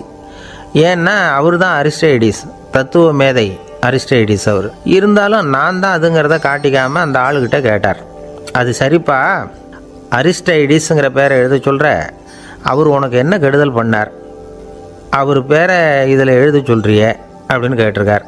அதுக்கு இவன் சொன்னானா, அவர் எனக்கு எந்த கெடுதலும் பண்ணலை, அவரை நான் பார்த்தது கூட இல்லை அப்படின்ட்டுருக்கான். அப்புறம் எதுக்காக அவரை நாடு கடத்தணும்னு நீ ஆசைப்படுற அப்படின்னு கேட்டிருக்கார். இப்போ அந்த ஆள் சொல்கிறான், அரிஸ்டைடஸை பற்றி எல்லாரும் பேசுகிறாங்க, அவர் ரொம்ப நல்லவர், அவர் ஒரு பெரிய அறிவாளிங்கிறாங்க, அவர் ஒரு பெரிய வள்ளல், பேரறிஞர், இப்படி எல்லாரும் சொல்கிறத கேட்டு கேட்டு எனக்கு ரொம்ப அலுத்து போயிட்டுது, அதனால தான் வெறுப்பாயிட்டேன் அப்படின்னு நானும். இதிலேருந்து என்ன தெரியுது, நாம் நல்லவனாக இருக்கிறதுல ஒன்றும் இடைஞ்சல் இல்லை. ஆனால் நம்மளை நல்லவன் நல்லவன் எல்லாரும் சொல்ல ஆரம்பிச்சிட்டாங்கன்னு வச்சுக்கோங்க, அப்போ இடைஞ்சல் ஆரம்பம்னு அர்த்தம். எதுவுமே அளவுக்கு மிஞ்சி போகாமல் பார்த்துக்க வேண்டியது ரொம்ப அவசியம். அளவுக்கு அதிகமாக ஆசைப்படாதவங்களில் ஆப்ரஹாம் லிங்கனும் ஒருத்தரான். அவர் ஒரு தடவை தன்னுடைய நண்பர்கள்கிட்ட பேசிக்கிட்டு இருந்தாராம். ஒருத்தர் கேட்டிருக்கார், ஒரு மனுஷனுக்கு கால்கள் எவ்வளோ உயரம் இருக்கணும் அப்படின்னு கேட்டாராம். இதுக்கு ஆப்ரஹாம் லிங்கன் சொன்னாராம், அது என்ன, இடுப்புலேருந்து தரையை தொடுற அளவுக்கு உயரம் இருந்தால் போதும் அப்படின்னாராம். ஒரு ஜென் துறவி, அவருக்கு ரொம்ப வயசாகிட்டுது, கடைசி காலம். நண்பர்களெல்லாம் கூப்பிட்டார். நண்பர்களே, நான் வித்தியாசமான முறையில் சாகணும்னு ஆசைப்படுறேன், அதுக்கு ஏதாவது யோசனை சொல்லுங்களேன் அப்படின்னு கேட்டாராம். நண்பர்கள் சிரித்தாங்க. என்ன பேச்சு பேசுகிறீங்க, சாவறதுங்கிறது என்ன விளையாட்டு கத்தனமான காரியமா அப்படின்னு கேட்டிருக்காங்க. அந்த துறவி கொஞ்ச நேரம் யோசனை பண்ணார். அப்புறம் கேட்டாராம், இது வரைக்கும் யாராவது நடந்துக்கிட்டே இறந்துருக்குறாங்களா அப்படின்னாராம். எல்லாரும் இல்லைன்னாங்களாம். ஒருத்தர் மட்டும் சொல்லியிருக்கார், அப்படியும் ஒருத்தர் இறந்துருக்கிறதாக ஒரு கதையில் படிச்சிருக்கிறேன், ஒரு ஞானியால் தான் அப்படியெல்லாம் செய்ய முடியும் அப்படின்னு அவர் சொன்னாராம். சரி, அப்படின்னா அந்த முறை நமக்கு வேணாம், நின்றுக்கிட்டே யாராவது உயிரை விட்டுருக்காங்களா அப்படின்னு விசாரித்தாராம். அப்படியும் ஒருத்தர் இறந்துருக்கிறார் அப்படின்னாங்களாம். மறுபடியும் அந்த துறவி யோசனை பண்ணியிருக்கிறார், ஏதாவது வித்தியாசமான முறையில் நாம் போகணும் அப்படிங்கிறது அவருடைய விருப்பம். மனிதன் எப்படி வாழ்கிறானோ அப்படி இறப்பது தான் நல்லது. சரி, யாராவது தலைகீழாக யோகம் செய்யும் நிலையில் இறந்துருக்கிறாங்களா அப்படின்னு விசாரித்தாராம். நண்பர்கள் சிரித்தாங்க. தலைகீழாக நின்னபடி இறந்ததாக நாங்கள் கேள்விப்பட்டதே இல்லை, அது முடியாத காரியம் அப்படின்ட்டுருக்காங்க. இப்போ அந்த துறவிக்கு திடீர்னு உற்சாகம் வந்துட்டுது. உடனே எழுந்திரிச்சார், தலைகீழாக நின்னார், அப்படியே உயிரை விட்டுட்டார். அவ்வளோதான். அந்த மடாலயத்தில் ஒரே குழப்பம். எப்படி அவரை கீழே இறக்கி படுக்க வைக்கிறது அப்படின்னு புரியல. இப்படி உயிர் விடுறதை பற்றி அவங்க இது வரைக்கும் கேள்விப்பட்டதும் இல்லை. உண்மையிலேயே இவர் இறந்து தான் போனாராங்கிறதும் தெரியல. சோதித்து பார்த்தாங்க. இதய துடிப்பு, நாடி துடிப்பு எல்லாம் நின்று போயிருந்தது. இவர் எப்பவும் இப்படி தான், என்ன பண்ணுறது இப்போது அப்படின்னு சொல்லி எல்லோரும் குழம்பிக்கிட்டு இருக்கிற சமயத்தில் ஒரு பெரிய ஒரு யோசனை சொன்னார். இந்த துறவியோட மூத்த சகோதரி பக்கத்து மடாலயத்தில் இருக்கிறாங்க, அவங்கள இங்கே அழைச்சிட்டு வந்தால் ஏதாவது வழி கிடைக்கும் அப்படின்னார். அந்த அம்மாவுக்கு 90 வயசு. அழைச்சிட்டு வந்தாங்க. ஒரு குச்சியை ஊன்றிக்கிட்டு அப்படியே மெதுவாக நடந்து வந்தாங்க. தம்பி தலைகீழாக நின்று உயிர் விட்டு இறக்கிறத பார்த்தாங்க. தம்பின்னு கூப்பிட்டு பார்த்தாங்க, ஒன்றும் காணோம். உடனே என்ன பண்ணாங்க, தன்னுடைய கைத்தடியால் தம்பியோட உடலை ஒரு தட்டு தட்டினாங்க. ஏப்பா சாகிறப்பவும் உன்னுடைய குறும்புத்தனத்தை விடலையா? இப்படியாடா சாகிறது, ஒழுங்காக செத்து தொலை அப்படின்னாங்களாம். அவ்வளவுதான். உடனே அந்த துறவி திரும்பி நேராக நின்னார். அக்கா கோவப்படாத, நான் ஒழுங்காக சாகிறேன், எப்படி செத்தா என்ன, எல்லாம் எனக்கு ஒன்று தான் அப்படின்னு சொல்லிவிட்டு அப்படியே தரையில் படுத்து உயிரை விட்டாராம். அதுக்கப்புறம் அந்த அம்மா கோலை கையில் எடுத்துக்கிட்டு அப்படியே திரும்பி கூட பார்க்காம அவங்க பாட்டுக்கு போயிட்டாங்களாம். மரணத்தை ஒரு விளையாட்டாக ஆக்கிய அந்த துறவிக்கு வாழ்க்கையே ஒரு விளையாட்டாக தான் இருந்திருக்குது. எந்த நோக்கமும் இல்லாமல் செயல்படுறதுன்னா என்னங்கிறதும் அவருக்கு தெரிஞ்சிருக்குது. பயனை எதிர்பார்க்காமல் பணி செய்து வாழ்ந்து மறைந்த மகான் அவர். தம்முடைய தொழிலை விளையாட்டு போல் செய்ய தெரிஞ்சவருக்கு வாழ்க்கையே ஒரு விளையாட்டாக மாறிடும். எல்லாமே விளையாட்டாகி விடுகிற போது மரணமும் விளையாட்டாகிவிடும் அப்படிங்கிறது தான் அந்த தத்துவம். ஆனால் அதுக்கு முன்னாடி உங்களுக்குள்ளே இருக்கிற உண்மையான நடிகனை நீங்கள் அடையாளம் கண்டுபிடிக்கணும். நீங்கள் நடிக்க வேண்டியதே இல்லை, நீங்கள் ஏற்கனவே நடிச்சுக்கிட்டு தான் இருக்கிறீங்க. நீங்கள் இந்த உண்மையை தெரிஞ்சுக்கணும், அவ்வளவுதான். இதுதான் ஞானிகளுடைய கருத்து. நீங்கள் தெருவில் நடந்து போயிட்டுருக்கிறீங்க, எதிரில் வர்றவர் உங்களை பார்த்து எப்படி இருக்கிறீங்கன்னு கேட்குறார். நல்லா இருக்கிறேங்கிறீங்க. உண்மையிலேயே நாம் நல்லா இருக்க மாட்டோம், ஏதாவது உடம்புல கோளாறு இருக்கும். ஆனால் அப்படி சொல்லுவோம், நல்லா இருக்கிறேன் அப்படின்னு. அது நடிப்பு தானே. உங்களை சந்தித்ததில் ரொம்ப மகிழ்ச்சி அப்படின்னு சொல்கிறோம். உடனே கொஞ்சம் நிதானமாக யோசித்து பாருங்கள், உண்மையிலேயே உங்கள் மனசு மகிழ்ச்சி அடைஞ்சுட்டுதா? அது நடிப்பு தானே. வாழ்க்கையை சரியாக புரிஞ்சுக்கிட்டால் எல்லாமே நடிப்புங்கிறது புரியும்.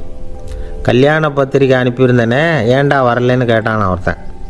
வந்திருந்தேனே அப்படின்னானா இவன். டேய் ஏன்டா போய் சொல்கிற, நான் பத்திரிக்கையே உனக்கு அனுப்பலையே அப்படின்ட்டுருக்கான் அவன். அதுக்கு இவன் சொன்னானா, பத்திரிக்கை அனுப்புனேன்னு நீ போய் சொல்கிறப்போ கல்யாணத்துக்கு வந்தேன்னு நான் போய் சொல்லக்கூடாதா அப்படின்னானா. ஒரு பெரிய பியானோ கலைஞர் வியன்னாவில் இருந்தார். ரொம்ப புகழ்பெற்ற இசை கலைஞர் அவர். இங்கிலாந்து மகாராணி விக்டோரியா அவருடைய சங்கீதத்தை கேட்கணும்னு ஆசைப்பட்டாங்க. அவரை அரண்மனைக்கு கூப்பிட்டாங்களாம். பியானோ வாசிக்க சொல்லி கேட்டாங்களாம். இவரும் ரொம்ப பிரமாதமாக வாய்ச்சி காட்டியிருக்கார். உடனே பாராட்டி பரிசுகள்லாம் கொடுத்து அனுப்புனாங்களாம். அந்த இசையை கேட்குறதுல அரசிக்கு ரொம்பவும் ஆர்வம் உண்டு. அதனால் அதுக்கப்புறமும் அந்த கலைஞர் அடிக்கடி அரண்மனைக்கு வர வேண்டிய அவசியம் ஏற்பட்டது. ஏன்னா அரசி கூப்பிட ஆரம்பித்தாங்க. இவர் போகணும், அங்கே இசை நிகழ்ச்சி நடத்தணும். இவர் அங்கே பாடி வாசிக்கிறது உண்டு. ஒரு தடவை மகாராணி அவரை பார்த்து, உங்கள் நாட்டு தேசிய கீதம் பாடுங்களேன் அப்படின்னு கேட்டாங்களாம். உடனே அவர் தன்னுடைய நாடான ஆஸ்திரியாவின் தேசிய கீதத்தை பாடியிருக்கிறார். அவர் பாட ஆரம்பித்த உடனே மகாராணி எழுந்திரிச்சு நின்னாங்களாம். அதுக்கு மரியாதை செலுத்துகிற நோக்கத்தோடு பாட்டு முடிகிற வரைக்கும் அப்படியே நின்றுக்கிட்டு இருந்தாங்களாம். இதுதான் அந்த அரசியினுடைய பெருந்தன்மை. அதாவது நாட்டுப்பற்றுங்கிறது அந்த அளவுக்கு அப்படி இருக்கணும். இப்படி ஒரு அரசியே நம்ம நாட்டு தேசிய கீதத்துக்கு எழுந்திரிச்சு நின்று மரியாதை செலுத்துகிறாங்க அப்படிங்கிறத புரிஞ்சிக்கும் பொழுது அந்த முதிய கலைஞரின் மகிழ்ச்சிக்கு அளவே இல்லையாம். அதுக்கப்புறம் அந்த பியானோ கலைஞர் ஒரு நாள் தன்னுடைய நண்பர் ஒருத்தர்கிட்ட பேசிக்கிட்டு இருந்தாராம். அப்போ சொன்னாராம், மகாராணியார் எனக்கு எவ்வளவோ பரிசுகள்லாம் கொடுத்துருக்குறாங்க. ஒரு தடவை எனக்கு வைரக்கல் பதித்த அணி ஒன்றை கூட பரிசாக கொடுத்தாங்க. ஆனால் அதை விட உயர்ந்த விலை மதிக்க முடியாத அணி என்ன தெரியுமா? நான் என்னுடைய நாட்டு தேசிய கீதத்தை நான் பாடுறப்போ அவங்க எழுந்திரிச்சு நின்று மரியாதை செலுத்தினாங்களே, அதுதான் எனக்கு கிடைச்ச மிகப்பெரிய பரிசு அப்படின்னாராம். எனக்கு தெரிஞ்ச சங்கீத வித்வான் ஒருத்தர் இருக்கார். சமீபத்தில் ஒரு நாள் அவரை பார்த்தேன். எப்படி போயிட்டுருக்கு உங்கள் தொழில் அப்படின்னு கேட்டேன். ரொம்பவும் வித்தியாசமாக போயிட்டுருக்குங்க அப்படின்னார். என்ன சொல்கிறீங்க அப்படின்னேன். முன்னாடியெல்லாம் நான் பாடினா எதிரில் இருக்கிறவங்க தான் எழுந்திரிச்சு போயிட்டு இருந்தாங்க. இப்போ எப்படின்னா நான் பாட ஆரம்பிச்சுட்டா உடனே பக்கவாத்தியக்காரனே எழுந்திரிச்சு போயிடுறான் அப்படின்னார் ரொம்ப வேதனையோட. பொங்கல் திருநாள், பொங்கல் திருநாள்னா இது ஏதோ அறுவடை திருநாள் அப்படின்னு சொல்லுவோம். அதாவது வருஷம் பூரா நாம் பாடுபட்டு அதனுடைய பலனை அனுபவிக்கிற நாள் அப்படிங்கிறது நாம் சொல்லிகிட்டு இருக்கிறது. இது முக்கியமாக இது ஒரு நன்றி அறிவிப்பு நாள் அப்படின்னு சொல்லுவாங்க. இன்றைக்கி நிறைய நன்றி அறிவிப்பு கூட்டம்லாம் நடந்துக்கிட்டு இருக்குல்ல, அது மாதிரி விவசாயிகள் நடத்துகிற ஒரு நன்றி அறிவிப்பு விழா இது. யாருக்கு நன்றி சொல்கிறாங்கன்னா ஆதவனுக்கு. அதாவது சூரியன் இல்லைன்னா விவசாயம் இல்லை. அதனால் ஆதவனுக்கு நன்றி செலுத்துகிற நாளாக இந்த பொங்கல் திருநாளை நாம் கொண்டாடுறோம். அதாவது இந்த பொங்கலில் விவசாயிகள்கிட்டேருந்து நிறைய பண்புகளை நாம் தெரிஞ்சுக்க வேண்டிய நாள் இது. விவசாயிகள் அவங்க விவசாயம் முன்னேறி இருக்கிற அளவுக்கு விவசாயிகளுடைய வாழ்க்கை தரம் முன்னேறலை. அந்த அளவுக்கு அவர்கள் நாட்டுக்காக உழைச்சிக்கிட்டு இருக்கிறாங்க. அந்த காலத்திலே அதை பற்றி ஒரு கதை சொல்கிறது உண்டு. ஒரு வயசான ஆள் நிலத்தில் ஏறு உழுதுகிட்டு இருந்தாராம். கிழிஞ்சு போன ஒரு சின்ன துண்டை தான் இடுப்பில் கட்டியிருந்தாராம். தலையில் ஒரு கந்தலை சுற்றி இருந்தார். உடம்பு பூரா சேரு, ரொம்ப ஏழை. ஏறு ஓட்டிகிட்டு இருக்கிறவர் வேறு எப்படி இருப்பார்? இருந்தாலும் அந்த ஆள் ரொம்ப ஜாலியாக பாட்டு பாடிக்கிட்டே ஏறு உழுதுகிட்டு இருந்தாராம். உடம்புல தான் அவர் ஏழையை தவிர மனசில் ஒரு ஏழையாக தெரியல. அந்த சமயத்தில் அந்த நாட்டு ராஜா அந்த பக்கமாக குதிரை மேலே வந்தாராம். வேட்டைக்கு போயிட்டு பரிவாரங்களோடு திரும்பி வந்துக்கிட்டு இருக்கிறார். ரொம்ப செல்வ செழிப்பில் இருக்கிற ராஜா அவர் இந்த வயசான விவசாயியை பார்த்துருக்கார். இந்த ஆள் ரொம்பவும் ஏழைங்கிறது அவர் பார்த்தாவே பளிச்சுன்னு தெரியுது. கட்டிக்கிறதுக்கு நல்ல துணி இல்லை, உடம்போ இழைச்சி போயிருக்குது, வயிறு முதுகில் போய் ஒட்டிக்கிட்டு இருக்கு, கண்ணு குழி விழுந்து போயிருக்குது. ஆனாலும் முகத்தை பார்த்தா சந்தோஷமாக இருக்கிற மாதிரி இருக்குது. இவ்வளோ உற்சாகமாக பாடிக்கிட்டு இருக்கிறாரே அப்படின்னு ஆச்சரியமாக நினச்சி பார்த்தார் அந்த ராஜா. சரி, அவர்கிட்ட கொஞ்சம் பேச்சு கொடுத்து பார்க்கலாம் அப்படின்னு முடிவு பண்ணார். ஐயா பெரியவரே, இப்படி கொஞ்சம் வர முடியுமான்னாராம். பொழுது போகிறதுக்குள்ளே நான் இந்த வயல் பூரா உழவு ஓட்டி ஆகணும், அதனால் பேசுகிறதுக்கு நேரம் இல்லை அப்படின்னாராம் அந்த பெரியவர். என்ன அவ்வளவு அவசரமாக? மீதி இருந்தால் நாளைக்கு உழுதக்கூடாதா? அது சரி, உனக்கு எத்தனை ஏக்கர் நிலம் இருக்குது அப்படின்னு விசாரிச்சிருக்கார் ராஜா. எனக்குன்னு சொந்தமாக உள்ளங்கை அளவு கூட நிலம் கிடையாது. இது எங்கள் முதலாளியோட நிலம். இதை பூராவும் உழுது முடித்தாதான் அவர் கூலி கொடுப்பார். நான் கூலிக்கு உழுதுகிட்டு இருக்கிறேன். உங்ககிட்ட பேசிக்கிட்டு இருந்தால் அவருக்கு துரோகம் பண்ணது மாதிரி ஆகிடும் அப்படின்னாராம். ராஜா குதிரையை விட்டு கீழே இறங்கினார். வரப்பில் நடந்து அந்த பெரியவர்கிட்டே போனாராம். சரி, ஒரு நாள் பூரா உழுதா உனக்கு எவ்வளவு கூலின்னு கேட்டிருக்கார். 8 அணா கூலி கிடைக்கும்னாராம் அவர். இது ரொம்ப காலத்துக்கு முன்னாடி நடந்த ஒரு சம்பவங்கிறதுனால அப்போ 8 அணா கூலிங்கிறது ரொம்ப பெருசு. இருந்தாலும் அதுவும் அந்த ராஜாவுக்கு பெரிய கூலியாக தெரியல. இவ்வளவு தானா, இதை வச்சுக்கிட்டு நீ எப்படி காலம் தள்ளுற அப்படின்னாராம். ஒன்றும் கவலை இல்லை அப்படின்னாராம் அவர். ராஜாவுக்கு ரொம்ப ஆச்சரியமாக போச்சு. 8 அணா கூலி வாங்குகிற இந்த ஆள் கவலை இல்லாமல் இருக்கிறார், ஏராளமான வசதியோடு இருக்கிறன்னா கவலை இல்லாமல் வாழ முடியலையே அப்படின்னு நினச்சி பார்த்துருக்கார். அது சரி, 8 அணாவில் எப்படி குடும்பம் நடத்துகிற அப்படின்னு கேட்டாராம். எனக்கு கிடைக்கிற 8 அணாவில் 2 அணா குடும்பத்துக்கு செலவழிக்கிறேன், 2 அணா பழைய கடனுக்கு கொடுக்குறேன், 2 அணா தர்மம் செய்கிறேன், 2 அணா வட்டிக்கு கொடுக்குறேன், ஒரு குறையும் இல்லைன்னாராம். ராஜாவுக்கு ஒன்றும் புரியல. எனக்கு ஒன்றும் புரியலேன்னு இருக்கார். ஐயா, எனக்கும் என் மனைவிக்கும் 2 அணா செலவாகுது. வயசான அம்மா அப்பா இருக்கிறாங்க, சின்ன வயசில் என்னை காப்பாற்றினவங்க அவங்க. அந்த கடனுக்கு 2 அணா செலவாகுது, அது பழைய கடன். என் தங்கச்சி ஒருத்தி ஆதரவு இல்லாத நிலைமையில் தன்னுடைய மகனோட என் வீட்டில் இருக்கிறா. அவளுக்கும் அவள் மகனுக்கும் 2 அணா செலவு பண்ணுறேன், அது தர்மம். எனக்கு 2 பிள்ளைங்க இருக்கிறாங்க, அவங்களுக்கு 2 அணா செலவு பண்ணுறேன், அது வட்டிக்கு கொடுக்கறது மாதிரி. பிற்காலத்தில் அவங்க எங்களை காப்பாற்றுவாங்க. அந்த வகையில் நான் திருப்தியோடு வாழ்ந்துக்கிட்டு இருக்கிறேன் அப்படின்னாராம். ராஜாவுக்கு அர்த்தம் புரிய ஆரம்பிச்சுதான். அந்த பெரிய நிலத்தை விலை கொடுத்து வாங்கி அந்த பெரியவருக்கே தானமாக கொடுத்துட்டாராம்.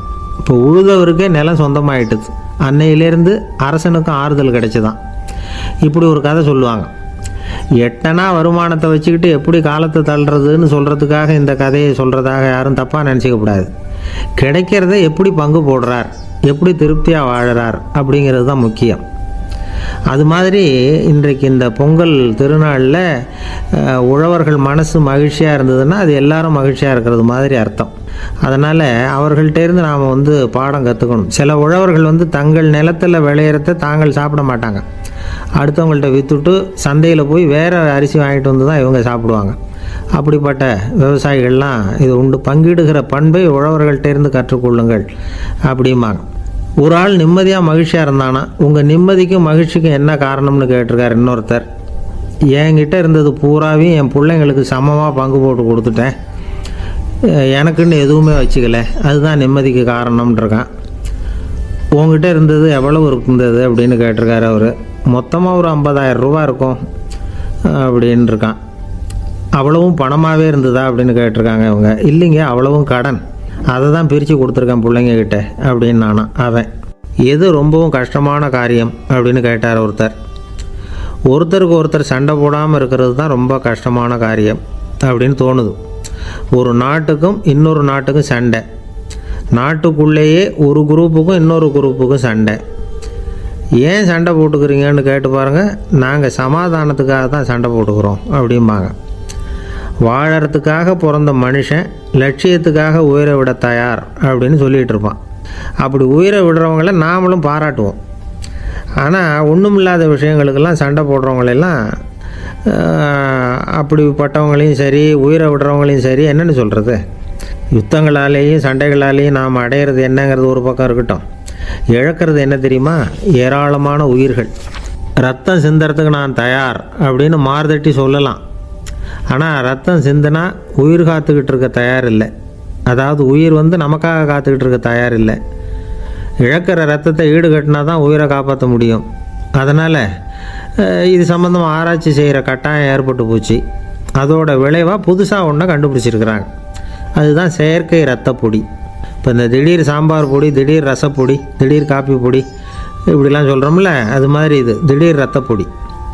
இஸ்ரேல் ஒரு சின்ன நாடு, மக்கள் தொகை குறைச்சல், அதோட போர்கள் வேறு. அதனால் காயம்பட்டவங்களை காப்பாற்றியே தீர வேண்டிய கட்டாயம். காப்பாற்றணும்னா ரத்த இழப்பை தடுக்கணும்.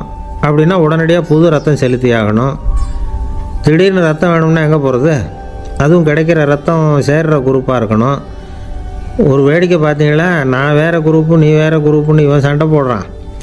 இதில் அடிப்பட்டவனுக்கு ரத்தம் கொடுக்க போனால் அதுலேயும் அது வேறு வேறு குரூப்பாக இருக்குது. அது ரத்தமும் வேறு வேறு குரூப்புன்னு சொல்லிகிட்டு இருக்குது. எந்த குரூப்பு ரத்தம் வேணும், அது உடனடியாக கிடைக்கலன்னா என்ன பண்ணுறது? இப்படிப்பட்ட கஷ்டம்லாம் நமக்கு வந்துடுது. இதுக்காக தான் விஞ்ஞானிகள் இந்த ரத்த பொடியை கண்டுபிடிச்சிருக்கிறாங்க.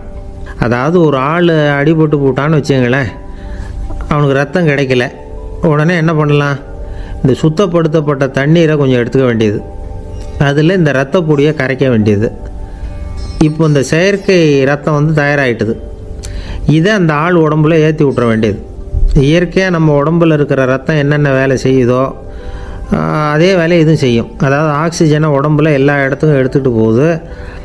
அந்த வேலையை இந்த செயற்கை ரத்தமும் செஞ்சுருது. ஆனால் ஒரு விஷயம், இந்த செயற்கை ரத்தம் ஒரு அவசரத்துக்கு தான் உபயோகப்படுத்தலாம், ஒரு முதல் உதவி மாதிரி. அதை அப்படியே நிரந்தரமாக விட்டுற முடியாது. பின்னாடி தேவையான குரூப்பு உண்மையான ரத்தம் கிடைச்ச உடனே அதை செலுத்திக்கணும். உண்மையான ரத்தத்தை 20லேருந்து 40 நாள் வரைக்கும் தான் பாதுகாக்க முடியும். அதுவும் குளிர்பதன பெட்டியில். அதுக்குள்ளே உபயோகப்படுத்தலைன்னா அது வீணாக போயிடும். இந்த ரத்த பொடி அப்படி இல்லை, எவ்வளோ நாள் வேணும்னாலும் அப்படியே வச்சுருக்கலாம். குளிர்பதன பெட்டியும் தேவையில்லை. ஆனால் ஒன்று, இது தண்ணியில் கலந்து செயற்கை ரத்தமாக ஆக்கிவிட்டா அதோட வலு 72 மணி நேரம் தான். அதாவது 3 நாள். அதுக்குள்ளே அந்த ஆசாமியை எங்கேயாவது ஆஸ்பத்திரிக்கு தூக்கிட்டு போய் உண்மையான ரத்தத்தை கொடுத்துடணும். சண்டையில் அடிபடுறவங்க, சாலை விபத்தில் அடிபடுறவங்க, இவங்களுக்கெல்லாம் அவசரத்துக்கு கை கொடுத்து உதவுறது இந்த செயற்கை ரத்த பொடி. அதுக்கப்புறம் நாம் கொடுக்குற ரத்தம் தான் அவங்கள காப்பாற்றணும். இன்றைக்கி ரத்தத்தை தானமாக கொடுக்க தயாராக இருக்கிற நல்ல உள்ளங்கள் ஏராளம். எவ்வளவு ஆக்சிடெண்ட்டு, ஆப்ரேஷன், இதில் சம்மந்தப்பட்டவங்களை காப்பாற்றுறது நாம் தானமாக கொடுக்குற ரத்தம் தானே. ஒரு ஆக்சிடெண்ட்டு, ஒரு ஸ்கூட்டர் ஒரு ஆள் மேலே மோதி விட்டுது, பார்த்து வரக்கூடாதா அப்படின்னா அந்த ஆள், நீ தான் பார்த்து நடக்கணும், ஏன்னா 20 வருஷமாக நான் அந்த ஸ்கூட்டரை ஓட்டிகிட்டு இருக்கிறேன் அப்படின்னு நானா இவன். இதுக்கு அவன் சொன்னானா, நீ தான் பார்த்து ஓட்டணும், ஏன்னா 40 வருஷமாக நான் இப்படி நடந்துக்கிட்டு இருக்கிறேன் அப்படின்னு நானா. ஒரு ஊரில் ஒரு ராஜா இருந்தார். பெரிய அரண்மனையில் தான் இருக்கிறார். எல்லா வசதியும் இருந்தது. இருந்தாலும் அவர் எல்லாரும் சொல்கிறது எப்படி தெரியுமா? பிச்சைக்கார ராஜா. அப்படி ஒரு பேர் அவருக்கு நிலச்சி போச்சு. ஜனங்களும் சரி, மற்ற தேசங்களில் உள்ளவங்களும் சரி, அவர் அந்த பேர் சொல்லியே குறிப்பிடுறது வழக்கமாக போட்டுது. இது அவருக்கு ரொம்ப கவலையாக போச்சு. என்ன இது, நம்மளை தேடி வர்றவங்களுக்கெல்லாம் நாம் சோறு போடுறோம், நம்ம புகழ்ந்து பாடல் ஏற்றி கொண்டு வர்ற புலவர்களுக்கெல்லாம் அவங்க எப்படி வந்தாலும் ஒருவேளை சோறு போடணுங்கிறது உத்தரவு. இவ்வளவுலாம் செஞ்சும் நம்மளை போய் பிச்சைக்கார ராஜான்னு எல்லாரும் சொல்கிறாங்களே, அது ஏன் எதுக்காக இப்படி சொல்கிறாங்க? இதுதான் ராஜாவுக்கு குழப்பம். சரி, இதை பற்றி நம்ம அமைச்சர்கள்கிட்ட கேட்கலாமா அப்படின்னு யோசனை பண்ணார். இந்த விஷயத்தை போய் அவங்கக்கிட்ட எப்படி கேட்குறதுன்னு அவருக்கு தயக்கமாக இருந்தது. கௌரவ குறைச்சலாக தெரிஞ்சுது அவருக்கு. சரி, சாதாரண குடிமக்கள்கிட்ட இதை பற்றி கேட்கலாமா அப்படின்னு யோசனை பண்ணார். கேட்கலாம், ஆனால் அவங்க யாரும் ராஜா முன்னாடி வந்து நின்று தைரியமாக பேசக்கூடிய அளவுக்கு இல்லை. ராஜாவோட குழப்பம் நாளுக்கு நாள் அதிகமாக போச்சு. கடைசியாக அவர் ஒரு முடிவுக்கு வந்தார். அதாவது இதை பற்றி ஒரு பிச்சைக்காரங்கிட்டே கேட்டு பார்த்துட்டா என்ன. இதுதான் அவர் பண்ண முடிவு. உடனே மாறு வேஷம் போட்டுக்கிட்டு நகர்வலம் போனார். ஒரு பிச்சைக்காரனை கண்டுபிடிச்சார். இதை பாருப்பா, நம்ம ராஜாவை எல்லாரும் பிச்சைக்கார ராஜான்னே சொல்கிறாங்களே, அதுக்கு என்ன காரணமாக இருக்கும் அப்படின்னு கேட்டார். அதுக்கு அவன் சொல்கிறான், இதுக்கான பதிலை இன்னும் ஒரு 30 நாளில் சொல்கிறேன் அப்படின்னா. உடனே இவருக்கு சந்தோஷம். உண்மையை அவங்ககிட்ட சொன்னார். நான் வேறு யாரும் இல்லை, நான் தான் இந்த நாட்டு ராஜா. இப்போ நீ என் கூடவே வந்துடு, அரண்மனையிலேயே தங்கிக்கோ. 30 நாள் கழித்து எனக்கு பதில் சொல்லிவிட்டு அதுக்கப்புறமா நீ போகலாம் அப்படின்னு சொல்லி அழைச்சிட்டு வந்துட்டார். அரண்மனையில் ஒரு மூலையில் அவன் தங்கறதுக்கு இடம் கொடுத்தார். தினம் 2 வேளையும் இவனுக்கு சோறு போடுங்க அப்படின்னு உத்தரவு போட்டார். ராஜா கொடுத்த இடத்துல போய் உக்காந்துக்கிட்டான் அந்த பிச்சைக்காரன். தினமும் அந்த அரண்மனையில் நடக்கிறதையெல்லாம் கவனிச்சிக்கிட்டு வந்தான். வேளைக்கு சாப்பாடு வரும், சாப்பிட்டுக்கிட்டு இருக்கான். இப்படி 30 நாள் முடிஞ்சுது. ராஜா வந்தார். என்ன, என்னோட கேள்விக்கு பதில் என்னன்னு கண்டுபிடிச்சிட்டியான்னார். கண்டுபிடிச்சிட்டேன்னா. என்ன எல்லாரும் பிச்சைக்கார ராஜான்னு சொல்கிறாங்களே, அது நியாயமாக படுதா உனக்குன்னு கேட்டார். நியாயமாக தான் படுது, சந்தேகம் இல்லாமல் நீங்கள் பிச்சைக்கார ராஜா தான். என்ன தான் நீங்கள் வசதியோடவும் படைபலத்தோடவும் இருந்தால் கூட நீங்கள் எங்கள் வர்க்கத்தை சேர்ந்த ஆசாமி தான் அப்படின்னு அடித்து சொல்லிவிட்டான் அந்த ஆள். ஏனால் அப்படி சொல்கிறேன்னு கேட்டார் இவர். அரசே, ஒரு உண்மையை கண்டுபிடிச்சி சொல்கிறதா நான் உங்ககிட்ட சொன்னேன். நீங்கள் ராஜ பரம்பரைன்னா உடனே உங்கள் கழுத்தில் கிடக்கிற முத்து மாலையை கழட்டி பரிசாக கொடுத்துருப்பீங்க, பொண்ணையும் மணியையும் கொடுத்துருப்பீங்க. ஆனால் நீங்கள் அப்படி செய்யலை. என்னை ஒரு மூலையில் உட்கார வச்சு 2 வேளை சோறு போட சொன்னீங்க. உங்களை தேடி யார் வந்தாலும், யார் வந்து பாராட்டி பேசினாலும் அல்லது பிரச்சனைகளை சொன்னாலும் நீங்கள் செய்கிற ஒரே காரியம் சோறு போடுறது தான். பிச்சைக்காரனுக்கு சோறு மட்டும்தான் உலகம். உங்கள் விஷயத்திலையும் நீங்கள் அப்படி தான் நினைக்கிறதாக தெரியுது. நல்லா கவனிங்க. எந்த ஒரு பிரச்சனைக்கும் சோறு தான் முடிவுன்னு நினைக்கிறீங்க பாருங்கள். நீங்கள் சந்தேகமில்லாத எங்களை சேர்ந்த ஆள் தான் அப்படின்னு விட்டான் அந்த பிச்சைக்காரன். அதுக்கப்புறம் தான் அந்த ராஜா தன்னுடைய தவறுகளையெல்லாம் திருத்திக்கிட்டாராம். பசின்னு வர்றவங்களுக்கு சோறு தான் போடணும், அது தப்பு இல்லை. பாராட்ட வர்றவங்களுக்கெல்லாம் சோத்தையே போட்டு அனுப்புனா இப்படி தான் பேர் வரும். எனக்கு தெரிஞ்ச ஒருத்தர் தினமும் யாராவது ஒருத்தரை தன் வீட்டுக்கு அழைச்சிட்டு போவார், சாப்பாடு போட்டு அனுப்புவார். முன்னறிவிப்பு இல்லாமல் திடீர்னு ஒரு விருந்தாளியோட வீட்டில் போய் இவர் நிற்கிறது வழக்கம். அந்த அம்மாவும் இவருக்காக தயார் பண்ணி வச்சுருந்ததை இவர் அழைச்சிட்டு வந்திருக்கிற விருந்தாளிக்கு போட்டுருவாங்க. விருந்தாளி சாப்பிட்டுட்டு போனதுக்கப்புறம் இவர் மனைவிகிட்ட உனக்கு சிரமம் வேணாம் அப்படின்னு சொல்லிவிட்டு பக்கத்தில் உள்ள ஒரு ஹோட்டலுக்கு போய் காசு கொடுத்து சாப்பிட்டுட்டு வந்துடுவார். பல நாள் இப்படி நடக்கும்.